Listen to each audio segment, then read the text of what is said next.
also pays dividends. I was like, shit, he scored twice. This man fishing with gold nuggets.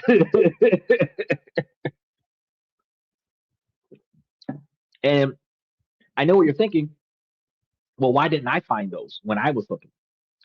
Because those, both of those stocks, Stephen can verify, are well over $200 a share. So for anybody that's trading full share value price, that's too expensive. If you're doing ETFs, it could be $250 a share and you could put $2.50 on it and you'll be fine if you're doing ETFs. But if you were trading with Charles Schwab's, you would need the whole 250 in order to buy one share so that you can get like $3 off of that share. And that to some people is too much to ask for. So I said, well, let me find those less than $20 a share stocks that produce dividends every month or every quarter, piece them together for the type of portfolio where you could take your bad habit money and invest it on a good future and see instant results. Because if you invest this month, because you look at right now, we're at the beginning of the month of July. If you invested last week on anything that I told you about last Tuesday, then you're going to be getting dividends this week and next week, which actually encourages you to keep doing it. If you were buying a stock, it doesn't matter what it is, it could be a stock that doubles revenue or doubles value every year. Where at $100 this year, $200 next year, $1,000 a year after that, and it could double its value on paper every year. But that stock doesn't give you any money. That stock is an out of sight, out of mind stock. You're not getting an email or a text message that say, "Hey, you just got paid," which is a dopamine hit that shows the benefits and the progress because the money you got paid in June for your investments in May is going to be less than the money you're going to get paid in July for the investments you did in June because you're adding more money to the portfolio. So you're going to say, hey, you got more money this month in comparison to what you got last month, which is more money last month than what you got the month before, which encourages you to keep doing it. By putting all your money on a stock that doesn't produce money, for individuals that need money. Because people who don't need money, they could just put it all in growth stocks and say, fuck it, borrow against a stone, take some cash, put it towards a transaction that produces a profit, and then pay back the money that they borrow. Because if you were rich and you had $1 million portfolio when you bought took out a $500,000 loan, gave it to somebody to do REITs with, they could flip houses with it. They could take your $500,000 and turn your $500,000 into a $250,000 profit on a regular basis. And you can take that profit from them while they're flipping your money and pay back the 500 grand that you borrowed. And now you're making money twice, right? And if you had it like that, but for people who are coming from paycheck to paycheck and they're taking their money and they're putting it into their future, it makes more sense for me. And that's why I didn't look for those more expensive ones that are actually very good ones to have in your portfolio when you can afford them. I got the very cheap ones that anybody, you could be working at Walmart making $1,000 a month and you still put money towards your future. Anything that you don't need, if you're not living at 99% of your income, anything that you don't need that would have been discretionary spending towards entertainment, you could take your entertainment money and put it towards your future. And that's why I picked the ones that I picked because the stocks that I picked, you can get it from Acorn, you can get it from TD Ameritrade, you can do Stash App, you can do Charles Schwab, Fidelity. There's plenty of different platforms that you can use, but these stocks were so cheap that even if the platform said you had to buy 100% of the stock in order to get the benefit of the stock, if it's a $2.50 stock, but put up $20, get five of them. You know what I mean? And also, some people gonna say, "Well, $20 is not fast." Well, you do have some service fees, so think about it. But if you're doing trading ETFs like we're doing with Stash App, then you could buy 21 stocks with $20, which you can't do if you're buying cash up front. So that's one of the things that we talk about on the show throughout the week is different ways to move your money around so that you can make money for you. And then on Sundays we talk about questions and comments from the fans, and that's the only reason why I entertained the guy who came in and started talking about how much Jesus is supposed to love everybody. or how I'm supposed to see Jesus. It is what it is. Um, I actually just looked at. This is a funny thing. Side note, guys. Side note. Uh, I seen my ordained minister status from 2019.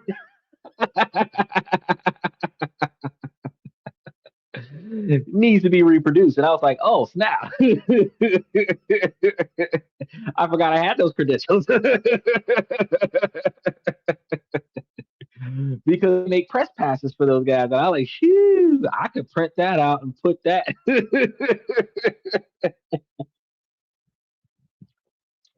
So you know those guys that are um getting kicked in the dick by feds with walking around with the video cameras and you can't do this and you can't do that and you can't do the other. Wait, I've got a ministry press pass that I'm not using. I need to go and get that.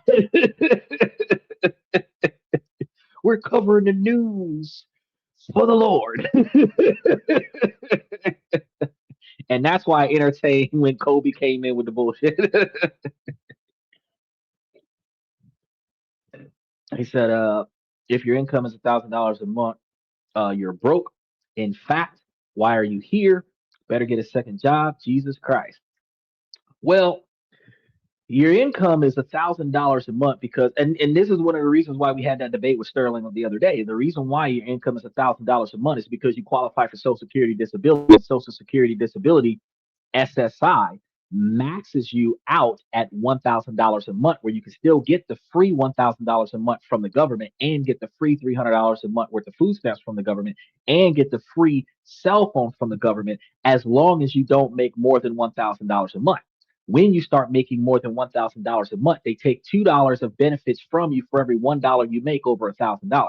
So basically, if you make $1,500, you lose out on all your benefits. So what people do to stay in the free money realm is to not exceed the threshold of the free money. I want to be a millionaire, so I don't give a fuck about the threshold. As long as I'm under the threshold, if I qualify for the money, give me the money. But as soon as I stop qualifying for the money, fuck that program. I don't need it. Give it to somebody else. I'm making money, right? So if I was in a situation where I didn't have enough money to get by, and I get into this program where they're subsidizing my income by giving me $1,000 a month while I'm making $1,000 a month. When I start making $2,000 a month, fuck that program, right? And when I start making $4,000 a month, fuck that program and the food stamp card, right? That's not what people think about. He said, "Free money, lol, bro. It's not free. No, it's somebody's tax. The rest of us pay taxes on it, and the money's being redistributed to the financially deficit, people that make less than $30,000 a year, the truly poverty in this country, right? So you're right, it's not truly free money, and it's not truly free money for more than one reason, because somebody had to give it to the government for the government to give it to you, but you have to live a less satisfactory lifestyle in order to qualify for the money. So it's not actually free, because you have to give up on a lot of your pride and a lot of your ethics and a lot of your morals to qualify for this fucking money, to keep qualifying for this money. Because in a progressive lifestyle where you continuously have the capabilities to improve yourself, if you're staying under a cap, you are deliberately denying yourself the ability to grow just so that you can get money that you didn't have to work for. Yeah, which is a lack of ethics. Because if you have the capabilities, like your boy was telling me, he was 40 years old, he could be a mall cop, make twice as much money, but then he wouldn't get the benefits. He might, if he's working 40 hours a week, work 40 hours a week on a job that pays you twice as much money. It is possible, but if he does, then he's no longer getting the free money. And that's one of the reasons why there was a lot of women back in the 90s that was stuck on the Section 8 system for the exact same reason. Free housing, or a reduced cost housing, of food stamps. WIC gave them cash money. People used to sell their food stamp money to get cash money. So they had more money. They didn't have to work. They were getting money per child, even though they didn't need all that money per child. And then they would spend the money on the child. well, not on the child, on the household, and sometimes it would go towards the child. Then they had doubled down and got the child support from the father on top of that. So all of that stuff went towards women being able to have 5, 7, 10 kids and making like 10, 15 grand a month and not having to work. Expensive ass luxury cars in the hood, partying like rock stars, you know, doing all kinds of recreational stuff, and then not being positive influences on their children because they're teaching their children that you get free money and waste that free money. And now we're hood rich because we live in a projects, we live in a government funded facility, and we don't do anything other than cash that check on the first and the 15th, Bone Thugs and Harmony, and then we go out there and spend money until we have no money left. Crazy, right? Then here's one of the things that I don't like about the Section 8 program, or the SSI program. I found out that it is a mandatory requirement that you can't hold more than $2,000 of assets, which means that every dollar they give you, you must spend it. So you can't build wealth. You can't pull yourself out of a bad spot so that you no longer need them. You have to stay in a dependent position so that you can keep getting the funds from the government. I'm not trying to be that guy. Uh, Steven says, I wish I got food stamps, but I make too much and hold too much in cash. Is that I just got a $6 steak and a $4 pack of four big pieces of liver. So I'm making do without stamps. Shit. Well, if you got a $6 steak, you probably could have got you 2 pounds of ground beef for that money. Uh, you got you a 4 pack and then four big pieces of liver. That's good. That's good because if you cut the steak up into little chunks, you can do ramen noodles and steak.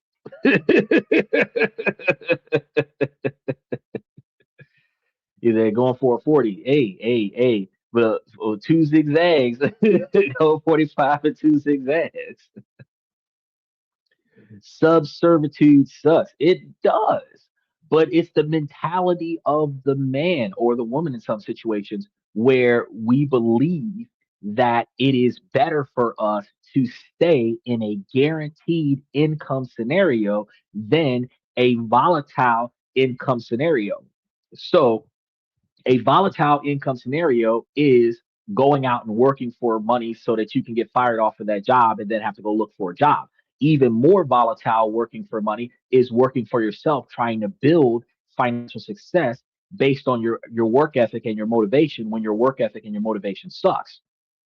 Guaranteed income is government sending you a check every month. You cash a check and you spend it on whatever you can spend it on, and then you just got to wait till next month's check, right? So a lot of people will take the financial security of getting guaranteed money from the government instead of getting the financial security of uh, uh, uh, of building their own generational wealth, and that's going to be a huge change that people have to think about because as we get further and further into the future and they keep cutting off a lot of the benefits, it's going to be harder for people to get on disability and harder for other people to stay on disability. And ultimately, the money is not going to keep up with inflation, where you're going to find yourself living in worser and worser conditions in order to keep getting the money. And then, like Sterling, you're going to be complaining about the fact that you don't have enough money to live a comfortable lifestyle. If you need $1,200 extra dollars to pay for medication because your medication isn't covered under your current situation, the $2,000 a month that you're getting between your job and the government is short an extra $1,200. And in order to make that $1,200, you have to lose the $1,000 that you're getting for free from the government, which means you ultimately need to find a job that's going to pay you $3,400 a month, $3,800 a month if you start talking about taxation, which is starting to bring you closer to like $800 or $900 a week, which is like a $20, $25 an hour job. And if Walmart's paying you 10, go work for Home Depot. They're giving 15. Go work for Waffle House. They're giving $18 to start off with and $22 an hour with bonuses. You can find another way now. It's baked at 350 degrees for about 45 minutes.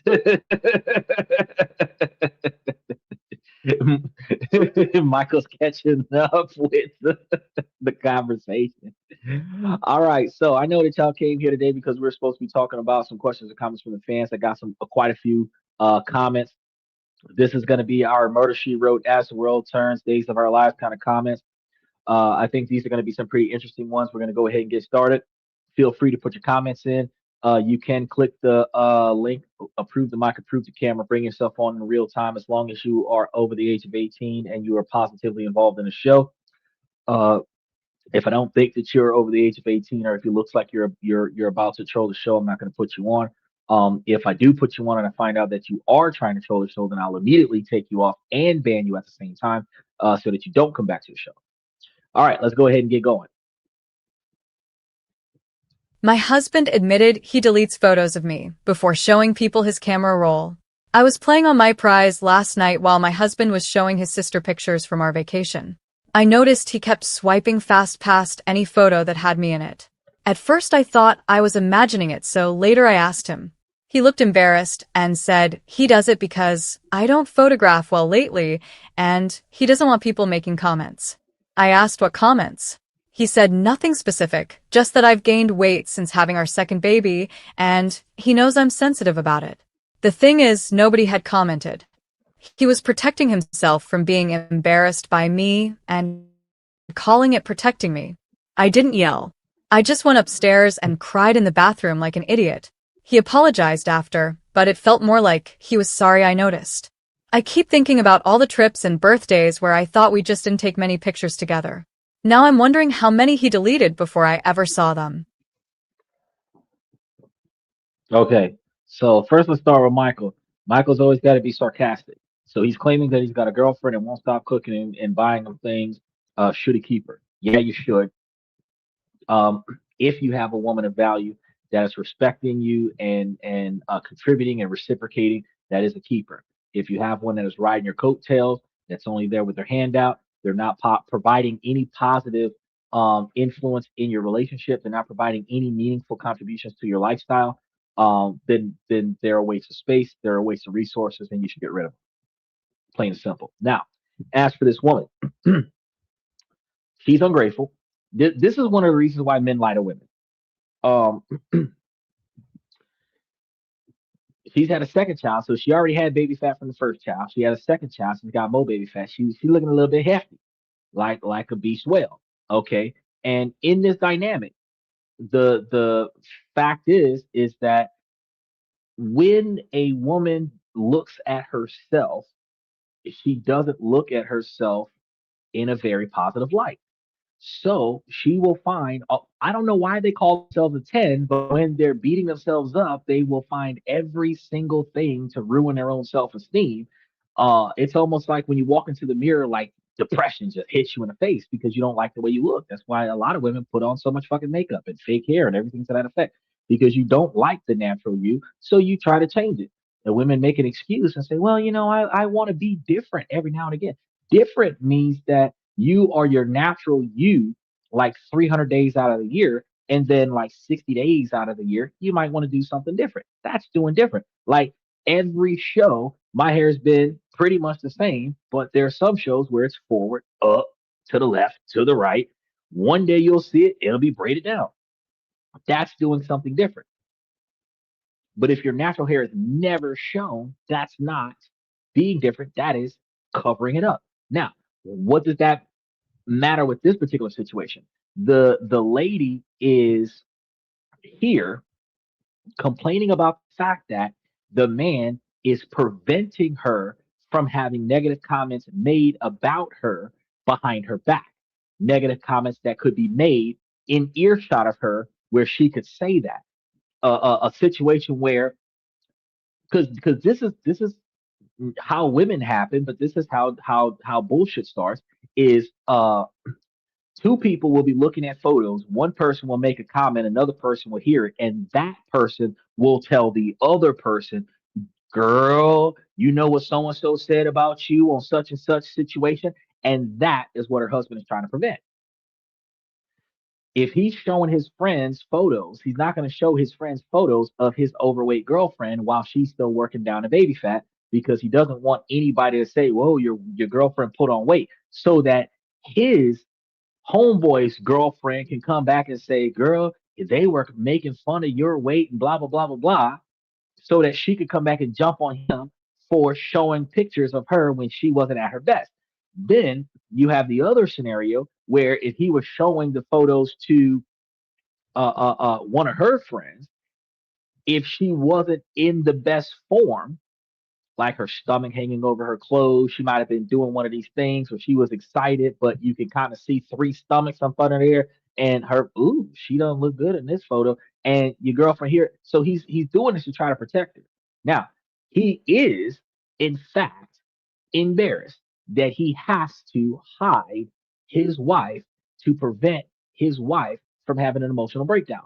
But unfortunately, his wife's going to have an emotional breakdown away because he knows that she is sensitive about her weight. And she knows that he knows that she's fat. So now she's going to make it his fault for not letting her get the brunt of these things. But this is what men are supposed to do. Men are supposed to protect their women from social stigma. We're supposed to protect her from the negative comments. So any photo that I think you don't look good in, when I love you enough to have a third kid with you, I love you enough to stay with you with the baby fat and all of this other stuff. The fact is that I don't want anyone else to think worse of you than what I thought when I saw that photo. So I'm not going to show that photo to nobody else. That's what a good man is supposed to do. She doesn't understand that. I think if she would have been the kind of woman where he was just showing people like, oh yeah, and then when they say, oh, she looks big in that photo, I know she would have been pissed off. Oh, you're supposed to come to my defense, but we're damned if we do and we're damned if we don't. Um, postpartum depression. Okay, so postpartum depression typically comes from a loss, like a miscarriage, not necessarily giving birth. They misuse that term a lot of the times. They might have chronic depression, and they've been masking that chronic depression because a lot of women are excessively emotional, which is why they can be psychologically and emotionally abusive and physically abusive, and it's societally approved. Because when a woman hits a man, oh, she was being emotional. She got angry. When she hits a man, oh, she was being emotional. She got scared. She hits a man, oh, she got emotional. She was excited. She hits a man, oh, she was emotional. She got happy. But it has absolutely nothing to do with uh uh uh uh uh like it's the fact that it's socially accepted that she can hit on another man, like she can hit on a man. Because if a man hit a woman every time his feelings change, we would call that domestic violence. He says, no, it doesn't. All right.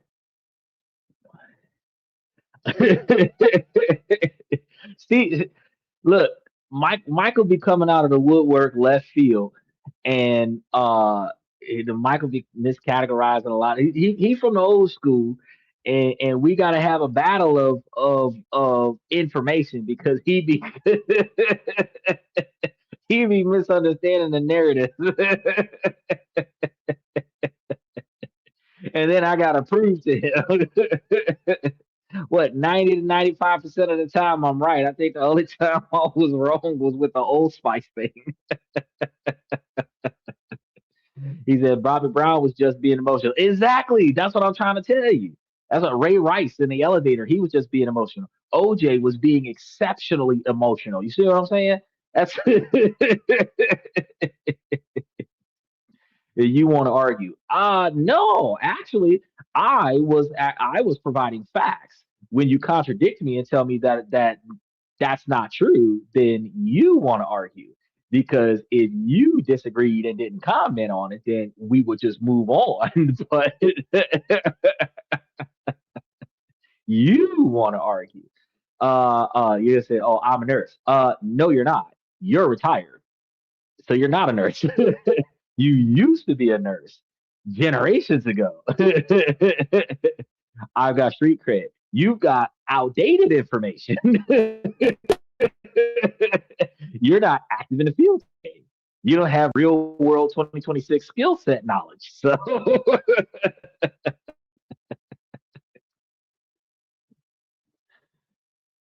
but we could try to correct me and see what your understanding of it is. Because when it's used and why it's used, um,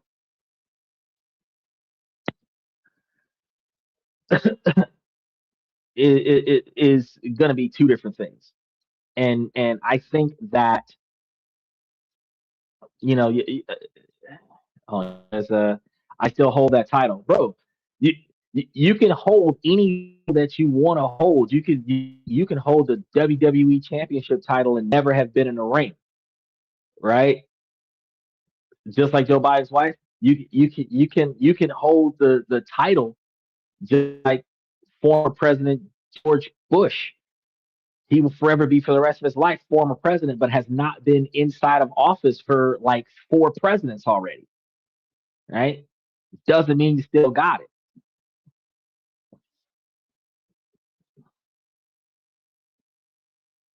Once you earn it, it never goes away. That's not true. That's not true at all. So here's the thing: once you earn the piece of paper is always recorded in history. Uh, in the medical field, if you don't renew your certifications, your outdated certifications no longer make you credible. Truth of the matter. The medical field, the legal field, in the police force, if your credentials are expired, you are no longer qualified, which means you're no longer credible.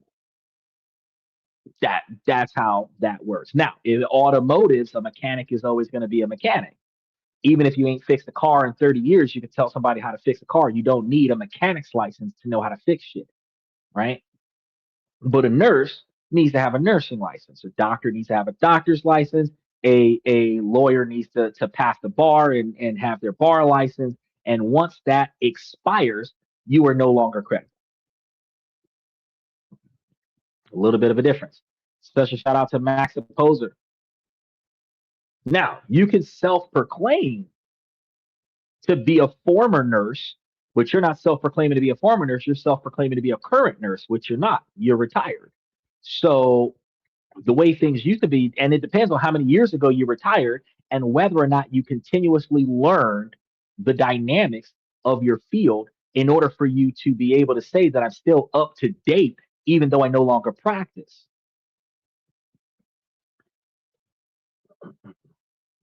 Do you like? I don't know who that is. Can you give me a shout out to my little brother? No, I can give you a shout out to how you doing, Max Opposer.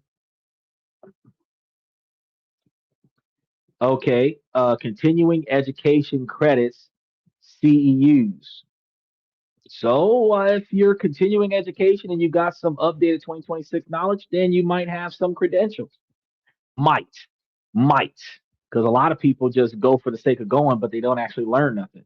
The license doesn't guarantee that the doctor is any good. Exactly. That's what I'm trying to say. No, I cannot because you're trolling the podcast and you already know that you have that worded up there in a way where it's going to be pronounced inappropriately, and that's not what we're doing here.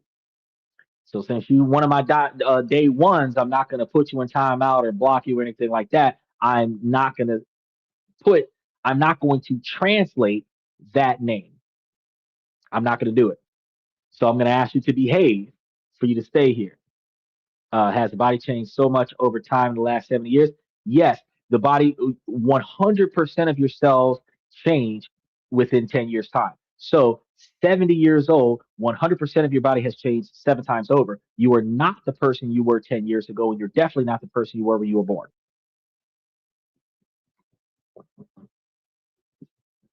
Right. The machine we use. Exactly. So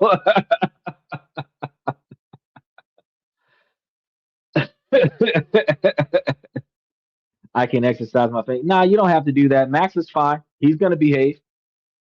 He's gonna behave. He has contributed a decent quantity for his age to this podcast.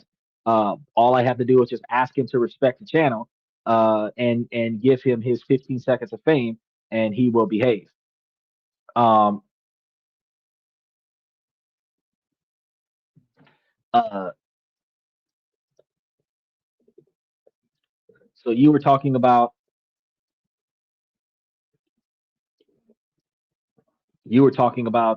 postpartum depression. We got to cover that and then get back onto the main topic. So, intense depression, anxiety, and grief absolutely happens after the loss of a child and can uh, look very similar to postpartum depression, or occur alongside it. Uh, so we're looking at Jesus. This is a lot of information. Um,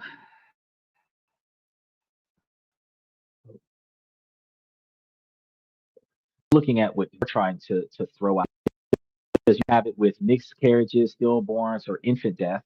Let's go back to trying to cover the dynamics of. I don't know who that is. He said that still have 206 bones. Well, for the most part, I don't know who Gabe Owens is. Some don't have a heart though. Okay. Um, so we're looking at um, there isn't a single cause for postpartum depression, but it's going to result from an interaction of biological, psychological, and social factors that contribute to it. So you're going to have some hormonal shifts after pregnancy, which is rapid changes in estrogen and uh, what is that?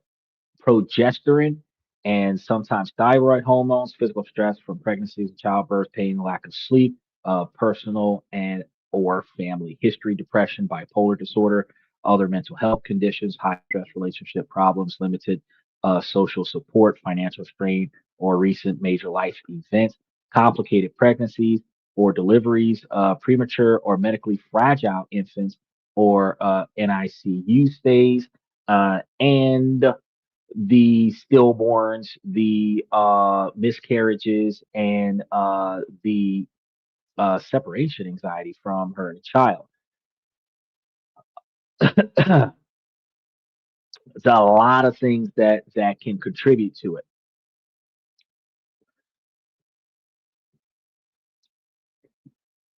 So untreated part of depression can last for months or longer, affecting the parent's health and ability to function day to day. Bonding and interactions with the baby, which can influence the child's emotional and developmental outcomes. That's when they ignore the children. Relationships with partners, other children, and family members, and early recognition and treatment significantly improves the outcome of both the parent and the child. So, yeah,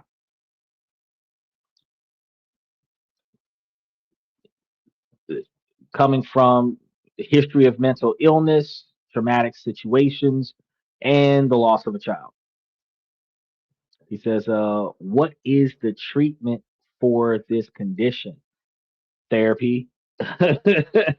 So you're going to talk to a therapist, counseling, where you're going to have cognitive behavioral therapists, interpersonal therapy, and other forms of psychotherapy to help with mood, coping skills, relationships, medication, which antidepressants or other medications, including newer options like what is that, Zerulian, can be prescribed often in combination with therapy, addressing contributing medical issues such as the thyroid problems, pain, or sleep disturbances, practical and social support, where you're going to need help with child care and household tasks, time for rest, physical activity like walking, and connections with support groups. The breastfeeding considerations are going to be important here. Providers can choose medications compatible with breastfeeding and discuss risks and benefits. Where if you take, because when women consume stuff, it ends up in the breast milk and that goes into the child. So whatever medications you're taking while you're breastfeeding can impact the development of the child. But as I was saying earlier, this woman isn't really dealing with postpartum depression. She might have freaking depression, but she's not dealing with postpartum depression. It's a miscategorization because at the end of the day, like I just read, the bipolar behavior and the history of depression already in the family history or her personal development, untreated from the first child and untreated from before the first child, that particular situation could lead to what she's got going on right now, where she's overly emotional because her boyfriend doesn't want her to be mocked because of her current weight and size. Uh, I don't have an answer for that question.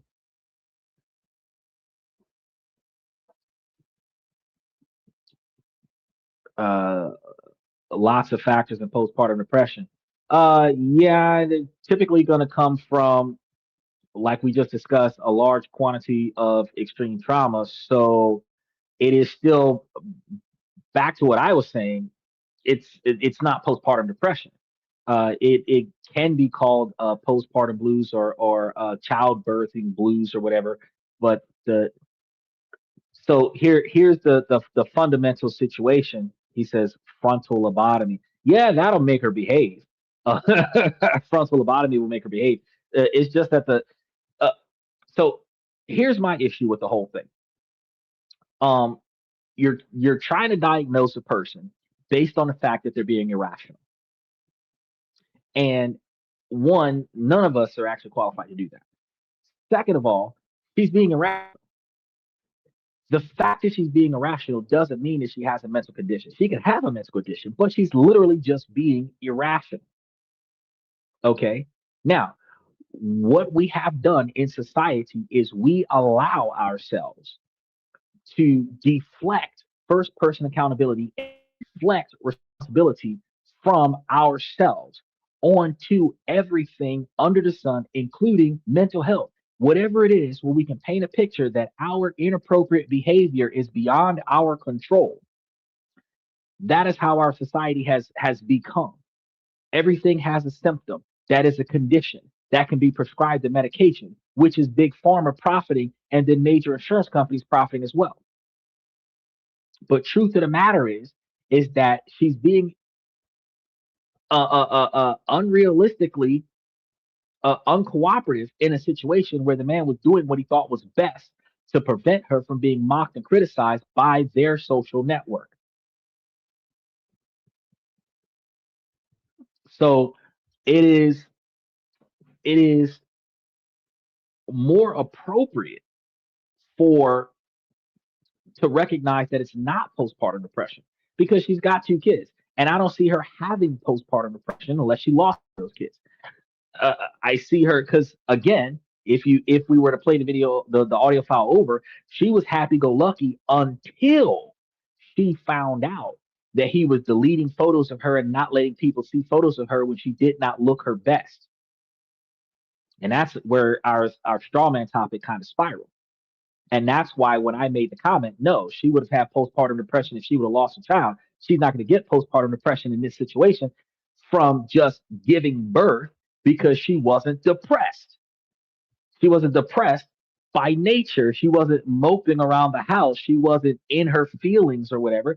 She got disappointed, upset, let down, frustrated because she realized that he knew that she was fat and he didn't want anybody to see her being fat. That is a byproduct of irrational behavior that she got upset and hurt and went in the room and cried because he didn't want people to see his fat wife. That's not postpartum depression. He said, based on what I heard, she just had a baby. You base it, you soundbited what you heard though, because the first thing she said was that she was playing a game and winning a prize, and they were sharing photos, having a good time, and then she noticed that he was scrolling quickly past all the photos that she was in, and only showing photos that she was either not in or not looking bad in. Those are the photos that he showed to other people. And after that, she asked him about it after the event, and he admitted that he deletes any photos of her where she looks bad in that photo, since he knows that she is subconscious about her weight and she is effectively bigger than what she was after she had that second child. So, going off of what was said, that's not postpartum depression, because postpartum depression would be constant depression, not I caught you doing something that I don't like and now I'm hurt. That's not postpartum depression. That's sadness. That's normal grief. Which doesn't require lithium, Ritalin, or any other kind of medication. It requires her to grow the fuck up and respect the fact that he was trying in his own way to protect her image and protect her character by not showing any photo that would make her look bad, even if it would be by accident. And that is what a man's job is to keep his woman looking her best, being respected by society, being appreciated by society, always being perceived as the trophy wife when the man is the prize, because that is his duty, protecting her dignity. Not a lot of women know this, which is why women say you can't tell me what to dress, how to dress, and where to go, because they have no dignity, they have no morals, they have no ethics when it comes to their integrity. Only when they decide they should be respected do they decide to carry themselves better. But after they have behaved disrespectfully, they demand to be ignored for the disrespect and still be respected on a clean slate, recognizing that they were out there acting like gutter trash. That is not how society works. But a man is supposed to keep his woman at the utmost highest level of respect, which means a lot of times if she was about to behave in a disrespectful fashion that would bring down her value, he is supposed to stop that and make sure that she knows that is not going to make you or me look good. Don't do it.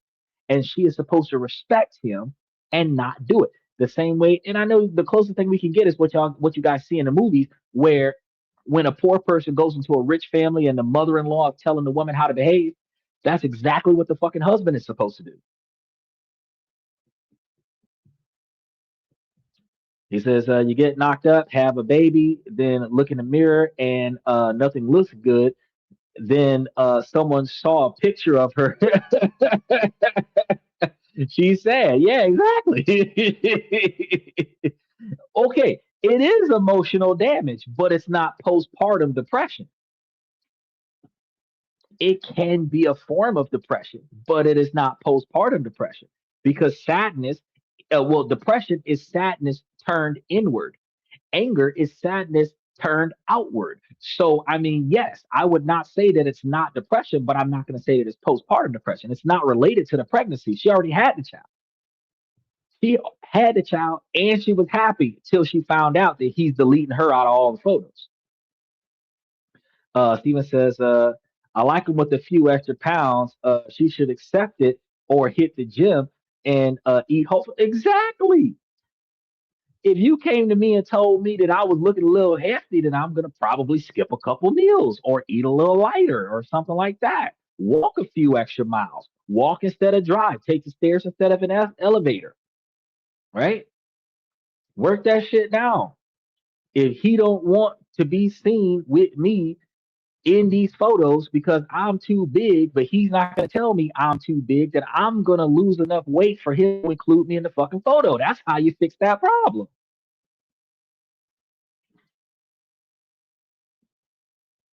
Is a That's a good husband. Exactly. And that was my point. That is a good husband. But women don't value that kind of man. I don't know anything about what fairs. I don't know, what are you talking about? I don't understand that question either. All right, let's go ahead and touch base with the next one. I don't trust my partner and now seen some messages from him to different women. My partner has been acting suspiciously with his phone, so I decided I needed to look. It's wrong, I know, but when asked he gets defensive and makes excuses, so should have known.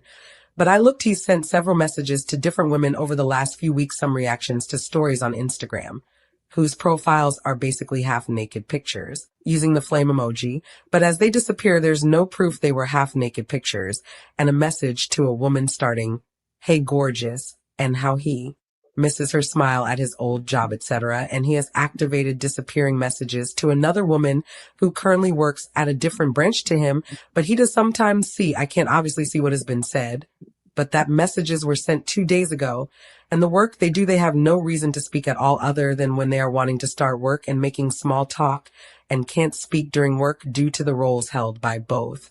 We are currently away for the weekend and don't travel home until Monday, so stuck till then.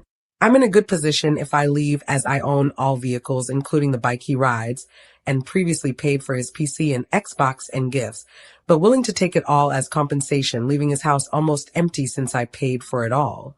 I'm disabled, so he is down as my carer. So when he doesn't get enough hours, he does get some help from the government, but that would stop if I ended things. So his life would literally be over and he'd lose everything. He'd be unable to get to work with no vehicle, wouldn't be able to afford rent or food, etc., and wouldn't have a PC or Xbox to entertain himself if I took those. He has a son who's 19 and doesn't work or do anything around the house and has been out of education for over a year, nearly 2 now, and only has 1 grade from school and wants to go in the Air Force and be a pilot. But he would also be forced into work if I left, as he would need to start paying rent for the house to survive, if he can even get work. What do I do? Okay. Stop being a bitch. That's what you do. This is, and I'm glad that this one popped up first because the next one that pops up is going to be the exact reverse, or not the next one, but somewhere down the line is going to be the reverse. But there you go. Okay, so people are going to say if a man doesn't have a job, he's a loser, right? He's not the primary breadwinner. He's not fitting the bill for everything. He's not protecting and providing. He's a loser, right? Now, if the roles were reversed and he had all the money and he owned all the assets and she was living off of him, nobody would say that the woman is a loser because social norms dictate that women don't need to bring money to the relationship. But this is the type of abusive behavior that discourages men from dating women that are breadwinners. She is so jealous of him that he is not allowed to have female friends. However, women are allowed to have work husbands. Women are allowed to have male best friends. Women are allowed to have all of these emotional bonds where women are validated by these emotional bonds. Men are not validated by emotional bonds. Men are validated by physical contact, of which they don't. They can have a platonic engagement with the female and have no emotional connection to her. She's going to get her validation from him, but he's not getting anything out of this situation outside of socialization. But because his wife's not getting that attention from him, she's going to take his whole life from him. It makes no sense to me. He's not cheating. He's not saying anything inappropriate to these women. He's not planning hookups. These are coworkers where they worked forever on these jobs. They've formulated a bond and they're maintaining that bond after they change jobs. Typically, if a woman would have done that, she would defend the fact that they're just friends. Why are you being an asshole about it? Well, uniformly speaking, if they're just friends, why is the wife being an asshole about it? Why is she trying to take all the cars and the motorcycle and the PC and the Xbox and put him out of his house and make him sleep up underneath an overpass because she's jealous that he has friends? And it makes no sense. If he was having late night creeps, if he was having inappropriate hours on the phone, then I would say, well, put a stop to that and say, look, friendship stops at sunset. Friendship starts 2 hours after sunrise.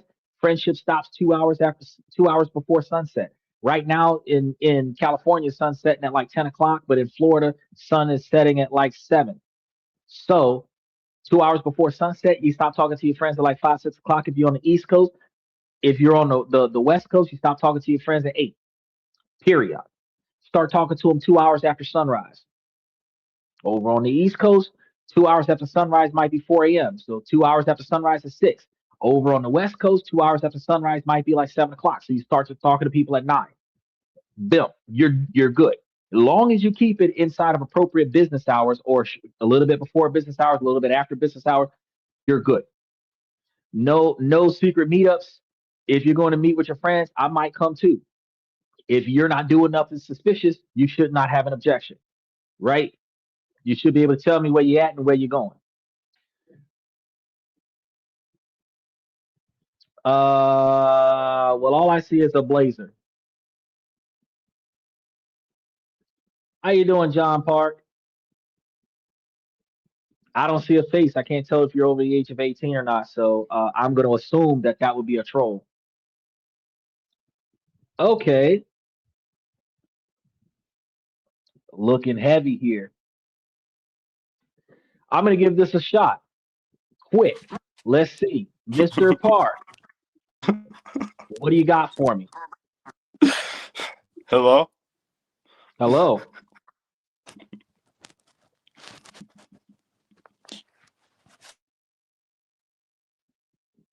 Can you hear me?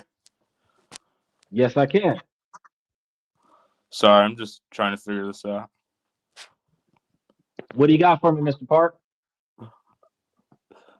Hey, just you've been watching for a little while and just want to say hey and just, been taking a lot of your advice with a lot of stuff. I mean, I for a while I did a lot of I had like my own car business where I hired a lot of mechanics and um but it was just too much work all the time. I'd be there all the time, so I tried a few other things, but it just what didn't work for me. And I realized like I wanted to be able to work just I just wanted to be able to have like good stable income without working all the time. So I've really been looking into a lot of your advice, and I just want to let you guys watching know that you should keep coming into these videos. You'll learn a lot. He talks about everything and gets a lot on point. So come check this guy out for sure. You're in the right place, guys, to learn a lot and improve, level up. I appreciate that, Mr. Park. We have a lot of information that's going into our memberships. If you have the time to take a look at the membership, some of the cheapest membership tiers is like $3 a month. But we're dumping all kinds of information. I just put in some information about the LLCs and REITs and stuff just earlier today. I've been giving a lot of different stock portfolio options to Steven. I Steven will tell you like there's been a lot of different things that he'll just hit me up in the membership and ask me for some information that I'll draft him a few documents and throw it into the membership and provide him with extra stuff on top of the detailed walkthroughs that I give you guys into the membership. So that'll help you out. If in the event that you miss any of the shows, you can go back and rewatch them, but you can also get detailed information that's actually archived on YouTube right now where you can click the link. It'll take you to a PDF file that shows you how to do a lot of the stuff that we talk about on the show, setting up your own business online, starting startups that don't cost you a lot of money to start up, different ways to pick a niche that will actually pay you before you start investing in it. And if you've already got a stable job, use a hobby to make an income and then replace your primary job with that hobby when the hobby makes 70% of your current income and then just scale up on your hobby. Um, and all of these things are different ways that you can go from working for somebody else, doing something you don't like, to working for yourself and then working when you feel like. And until you reach the point where you can quit working and then you got money making money for you and you don't have to depend on showing up every day to get that paycheck. Well, yeah, thank you. I'll definitely look into the membership. I'm sold already. Hey, I got more stuff with what like I said, like $3 a month is like one of the cheapest ones. And I think I'm gonna be doing like product drops for some of the higher tiers. But I know that $3 a month is one of the cheaper ones, and I give you guys more information every day of the week than what you would get from $350 an hour from a financial advisor. and I show you guys where to go to get everything from. I create templates for you and everything to that effect. And then you take that, use that as a starter. You do your research. You take that information and if you want to reinforce it with a professional in the field of whatever it is that you're looking into, you actually save money by starting with me because you go to them and it's only like 20 minutes of explain the final step to this or fill in the blanks of this because I've already created most of the stuff that you need, and then you need to like fine tune it for the city and state that you're in, or fine tune it for the country that you're in. But it's way easier than going to a professional with an idea that's not on paper, and then they're going to spend 5 hours trying to organize your thoughts, and then another 10 hours to legalize it in order for you to put it into action. Where with me, you would have organized your thoughts and got it all the way to the finalization, bring the final draft to a professional and have them put the finishing legal touches to it. And that's like 1 hour worth of you went from a $2,500 project to like a $300 project, save you so much money. And then you're able to make money for you along the way.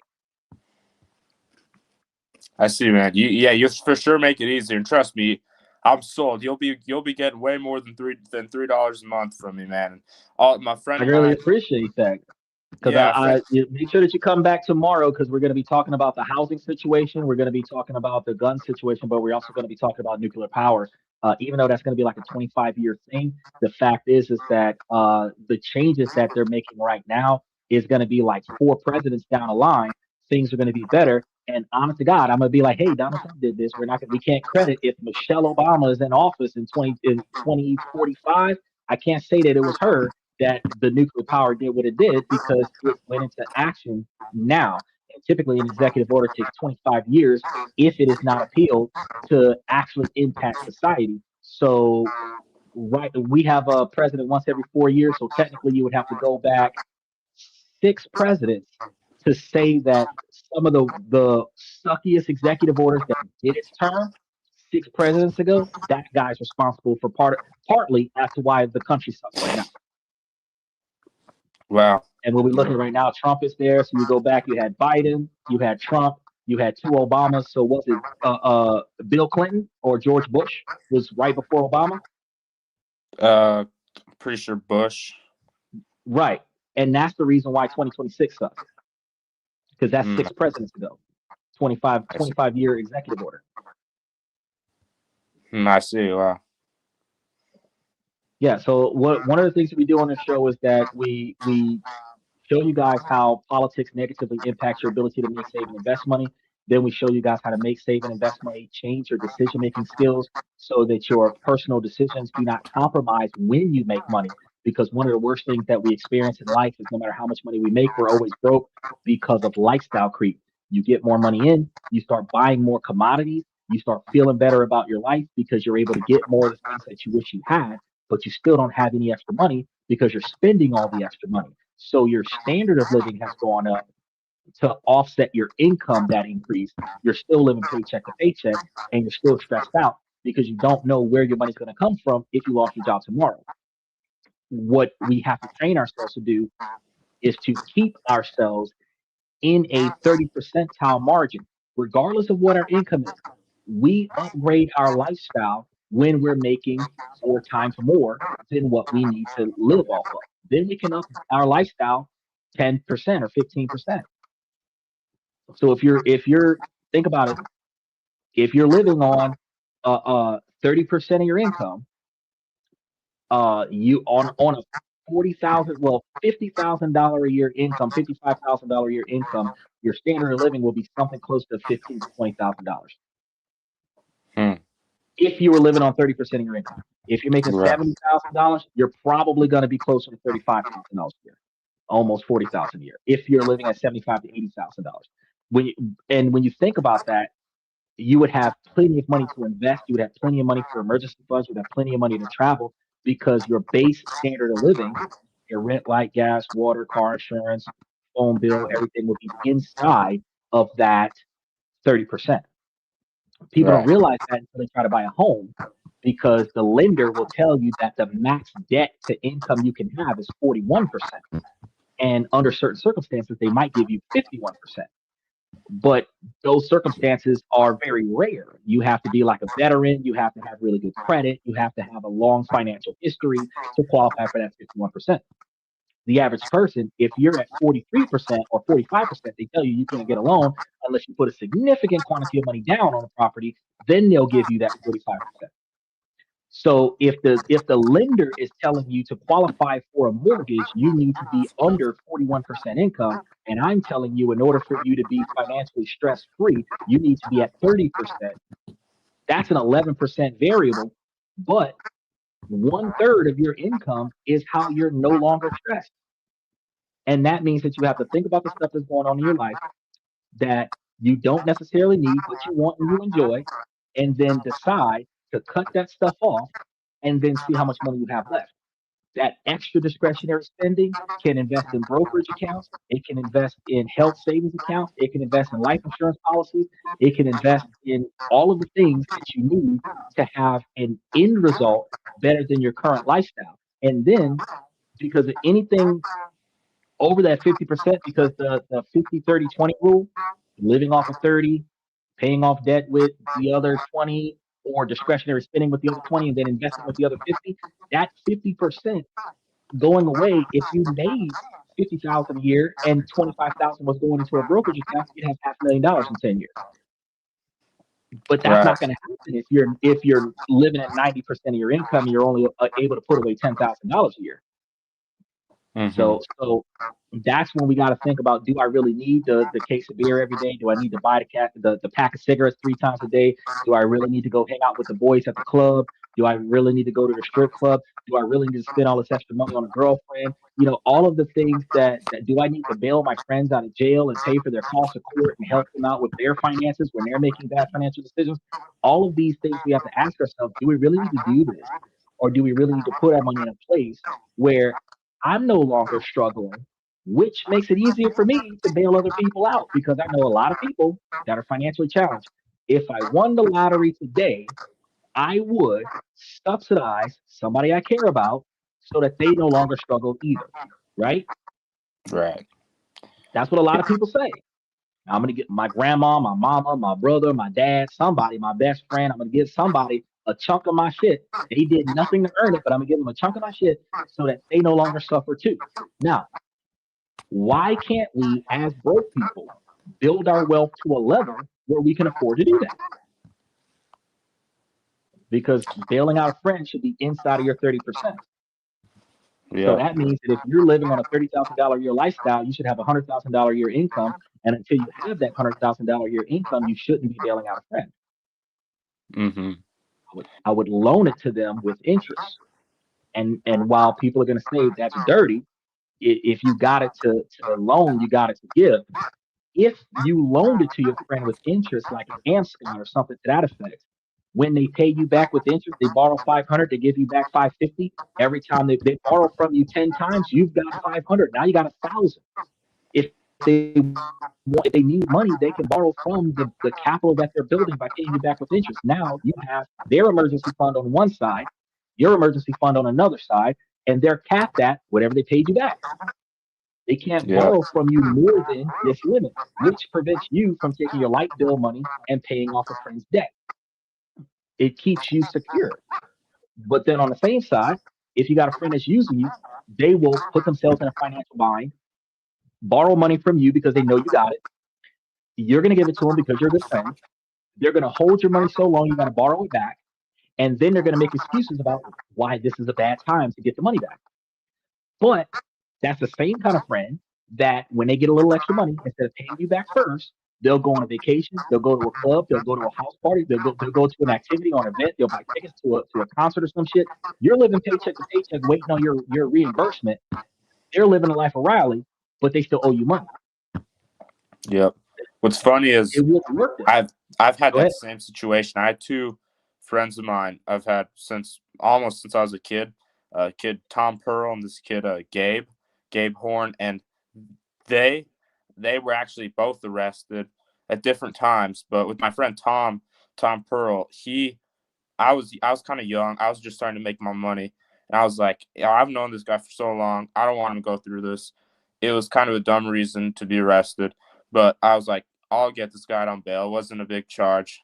I get him out, and I'm like, I let him live with me because I was doing some things all right. I was getting my money, so I bought my first property, and I was renting it to these few guys. There's these college guys, and there's an extra room in the basement. And I'm like, hey, I'll let you have it.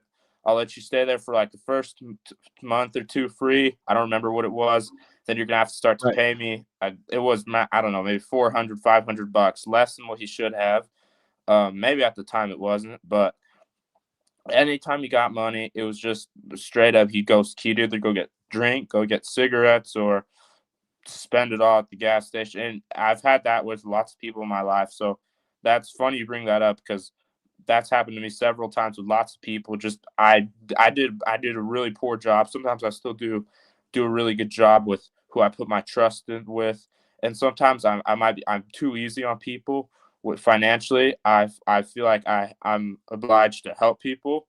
But like with my friend Tom Pearl, I really couldn't, I shouldn't have done that. That messed me up a lot due to some later charges he had, which I didn't know of him at the time. But yeah, You're not messed the me only up. one. I had a buddy that did the same thing. I mean, matter of fact, I got a buddy right now that only reason why I do it because it doesn't cost me any money, but I subsidize his income. I'm actually paying his phone bill, paying his Netflix. Uh, I do his taxes for him. He gets get money back on a refund. So through me, he makes upward of $4,000 extra a year just because he affiliates with me. Money that he is supposed to be able to subsidize and improve the standard of living. As soon as I took over his $100 a month cell phone bill, he should have had $100 extra a month to put towards investing in himself.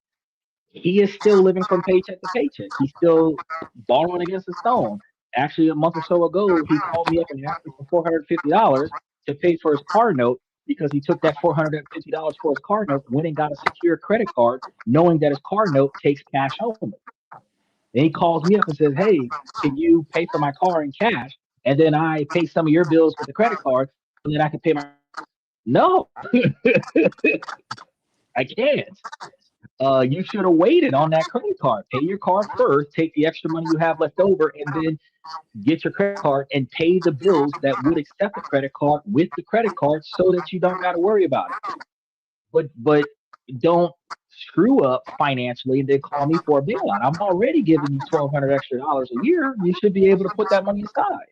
You haven't been paying your phone bill since March. You should have saved $450 extra to do this with. For So sure. some people don't learn, but a lot of times it's not because they're bad people. It's not because they're deliberately using you. A lot of times it comes from bad decision making skills, from bad financial upbringing. Yeah. There's a lot of people who don't know how to do anything other than work to get money and then spend the money they get. And then the problem is that desire is a second parallel decision making to necessity. So they will spend money on desire and spend money on necessity and be the same damn dollar. And that's when they overdraw their account. I want this impulse buy, but I need this financial buy. And then they end up double broke. And that's when they got to call a friend for bailout. If Yep. you're not spending your money correctly, then you have to call somebody to help you out.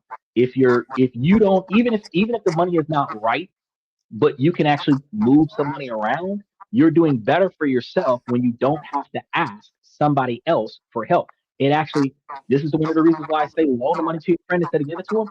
It already compromises the relationship with your friend, whether you're putting up money to bail them out of jail, it, paying a bill for them, getting their car at an impound lot, paying for a medical bill, whatever you do, you look at them differently when you have to give them money. Even if they give it back to you, you look at them differently. You look at them as they're irresponsible. But then when you give the money to them, you're not only looking at them as they're irresponsible, you're looking at them as a burden because now you're financially strained because you gave them money that you now need, where you did your part in your life, and now your life is fucked up because your friend fucked up. Yep.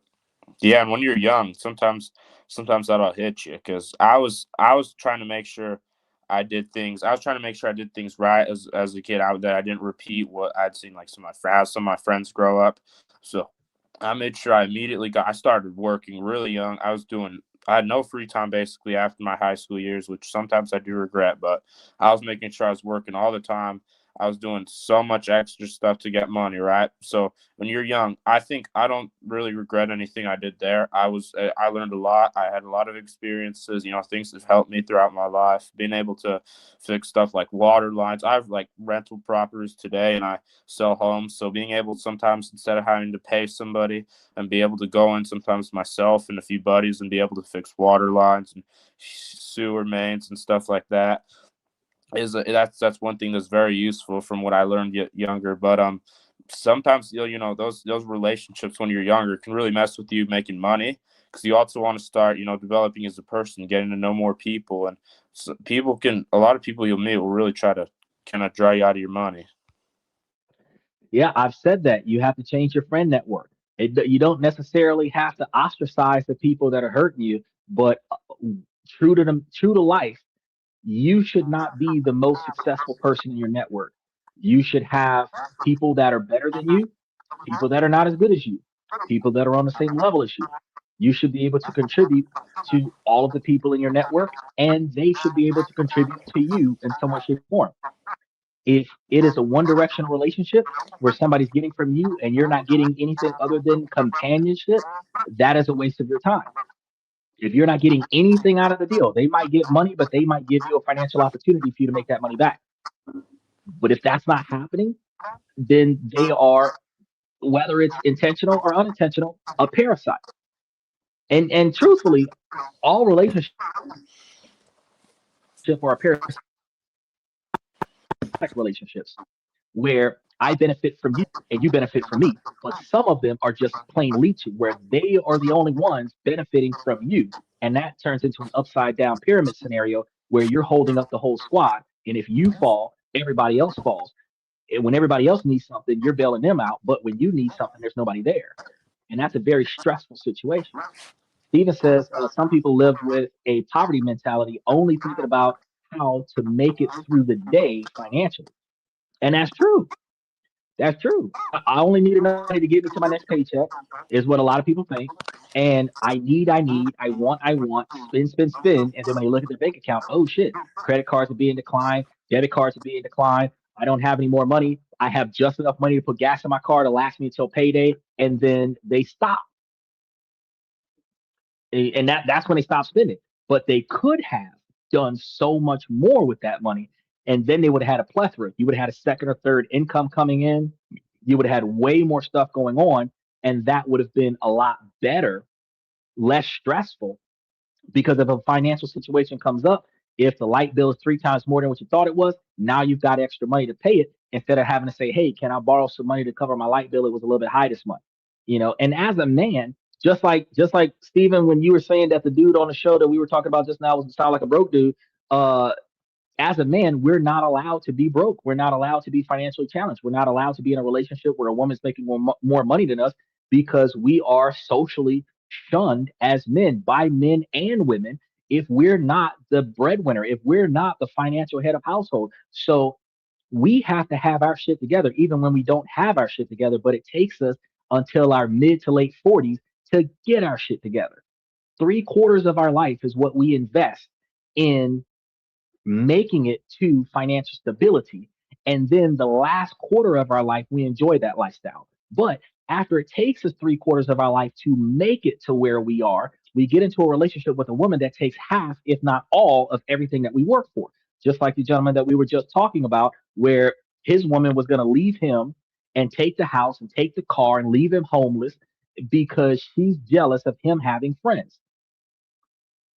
This is the kind of scenario that men get into on a regular basis, because we actually pick the wrong person for all the wrong reasons. And that's one of the reasons why we end up in a destitute relationship where we're being psychologically and emotionally controlled by somebody who actually isn't a good fit for us. She knows she's not a good fit for us, so she's insecure about the fact that she's not a good fit for us.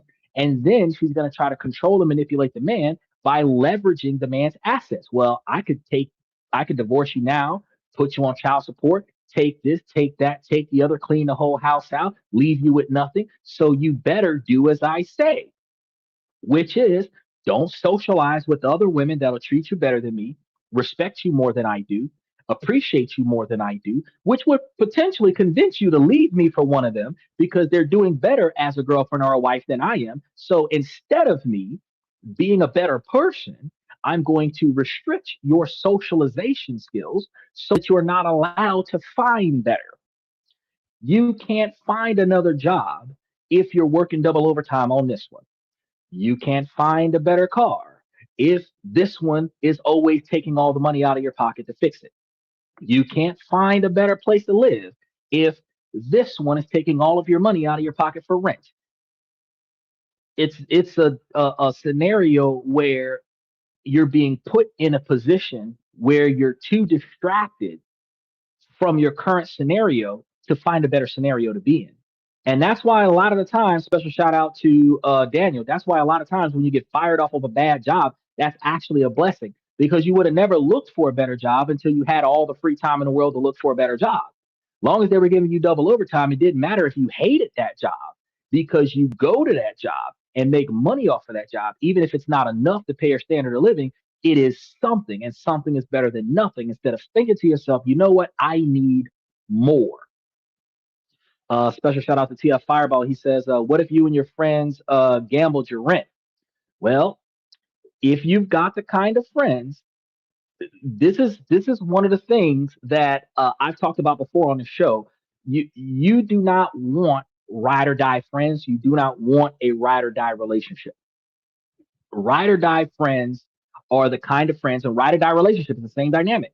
If you understand where that term came from, we like it, it sounds cool, but the terminology strictly means that you only have one option. You're either going to roll with me or you're going to lose your life. You don't have another choice. I want to buy a So Tisto!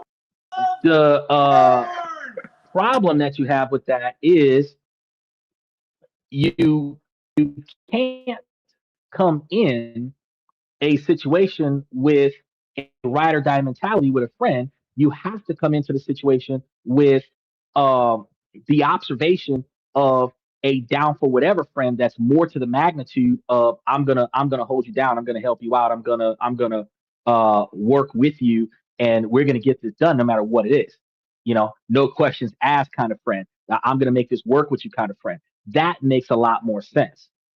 You know what I'm saying? If you've got the kind of friend that is only going to get into trouble with you, the kind of friend that I'm going to catch that charge with you. We're going to sit in a jail cell together. We're gonna be sitting in court together kind of thing. That's not the kind of friendship that you have that's going to benefit you. You need the kind of friend that's going to tell you don't do that because you'll get arrested. We need the kind of friend. Yeah, we do need the kind of friend that when we make a bad decision that we get bailed out. But we need a better friend that's going to tell us to not do what would get us arrested so that we don't have to have somebody come and bail us out. Right? Accountability is the ability to be responsible about yourself and be responsible about your squad. So you're supposed to have the kind of good friends that tells you this is a bad decision to make. And not a lot of people think about that. Right? So if you and your friend is taking your rent money and going to the strip club and throwing the money in the air, oh, we're gonna take $1,000, $2,000, $3,000 and throw the money in the air, and we're gonna just while out with the bill money. Now we don't have any money to pay for our bills. We don't have any money to put gas in the car. We don't have our car's about to get possessed. All of this other stuff. We're in a bad spot. Yeah, Michael. Yeah, you made a deal. You deal with it. I agree. We're in a situation where now we fucked up as a group, and we're going to suffer together as a group. But you need better friends in that dynamic. If you have the kind of friends that are going to encourage you to destroy your life, you are going to have to live with the outcome. Your friends is going to get a kick out of it. Y'all are going to have fun with it. Y'all are going to be like, oh, yeah, blah, blah, blah, blah, blah. This is fantastic.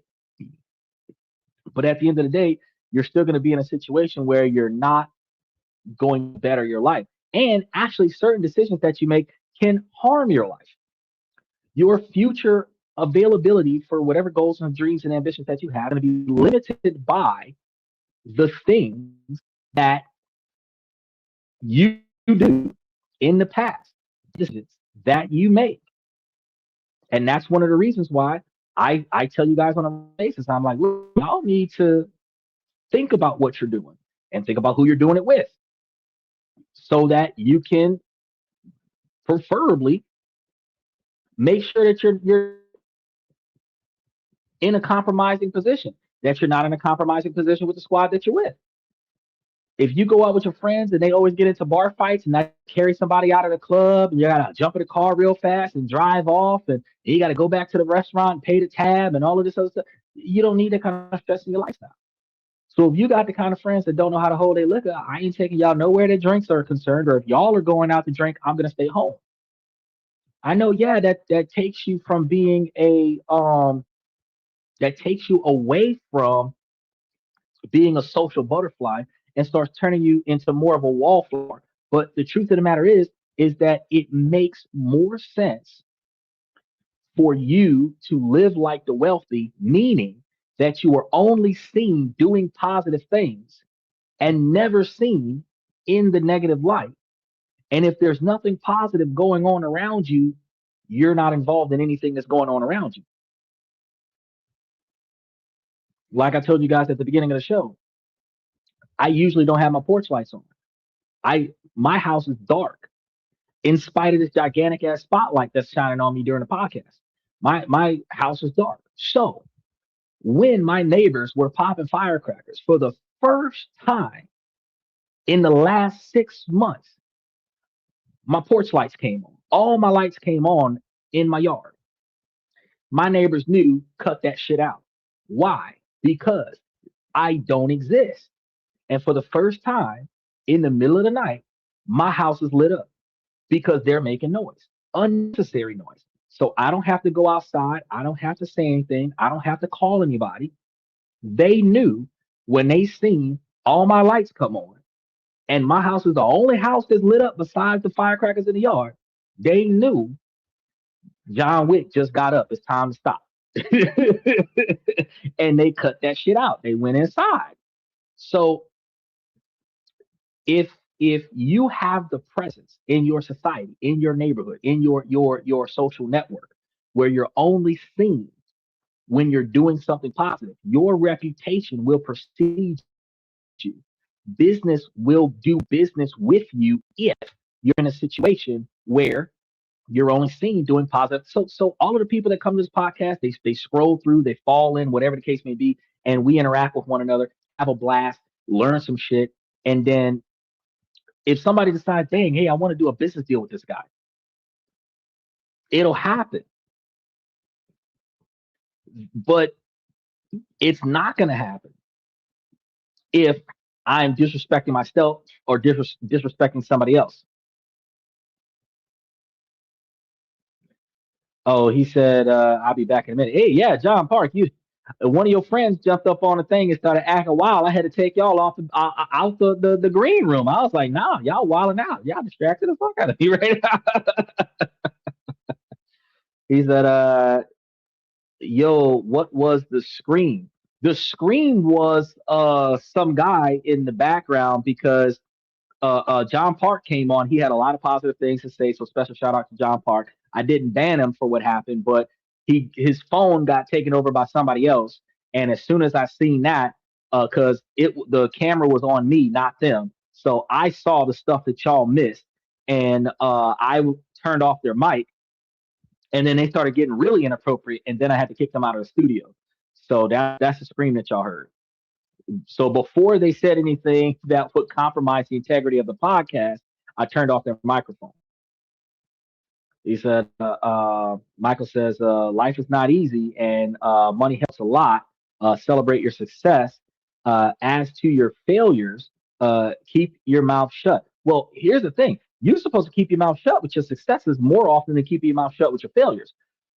You're supposed to evaluate your failures and learn from your mistakes, but you're also supposed to celebrate your successes without spending money. You can celebrate getting a raise and getting a bonus and getting a promotion without actually having to go and have a lavish dinner that costs 3 times more than what the average meal you would have, or buying a car that costs twice as much money than what the one that you have, upgrading to a house or an apartment that costs more than a house or apartment that you have. You celebrate by simply acknowledging to the people that will directly be impacted by your financial improvement, like telling your wife so that you have more money to pay for the daycare, telling your kids if you are going to be helping them out with their after school activities, but you're not going to be available because you got to work extra hours on the job, telling your mom because you're going to be flying out of town, so you're not going to be able to pass by as often. You're only talking about the portions of your success that directly impacts your network. But should your best friend know that you got a raise? No, because if your best friend is counting your money, guess what the fuck they're gonna do? Borrow more money. They know that you're making an extra $1,000. Hey man, I need $750 because you get an extra $1,000 a month. I know you got it. We friends, the bro code. You're obligated, ride or die scenario, to give me money just because we're friends. No, no. I give to those that give to me. I'm a walking stock option. If you invest money into my life, then I will invest money into yours. I shouldn't have to ask you for money because I don't have enough. You should be able to say, he has promised I'm going to do for him. I'll benefit from what you do for me, and then I'm going to do for you in return as reciprocation.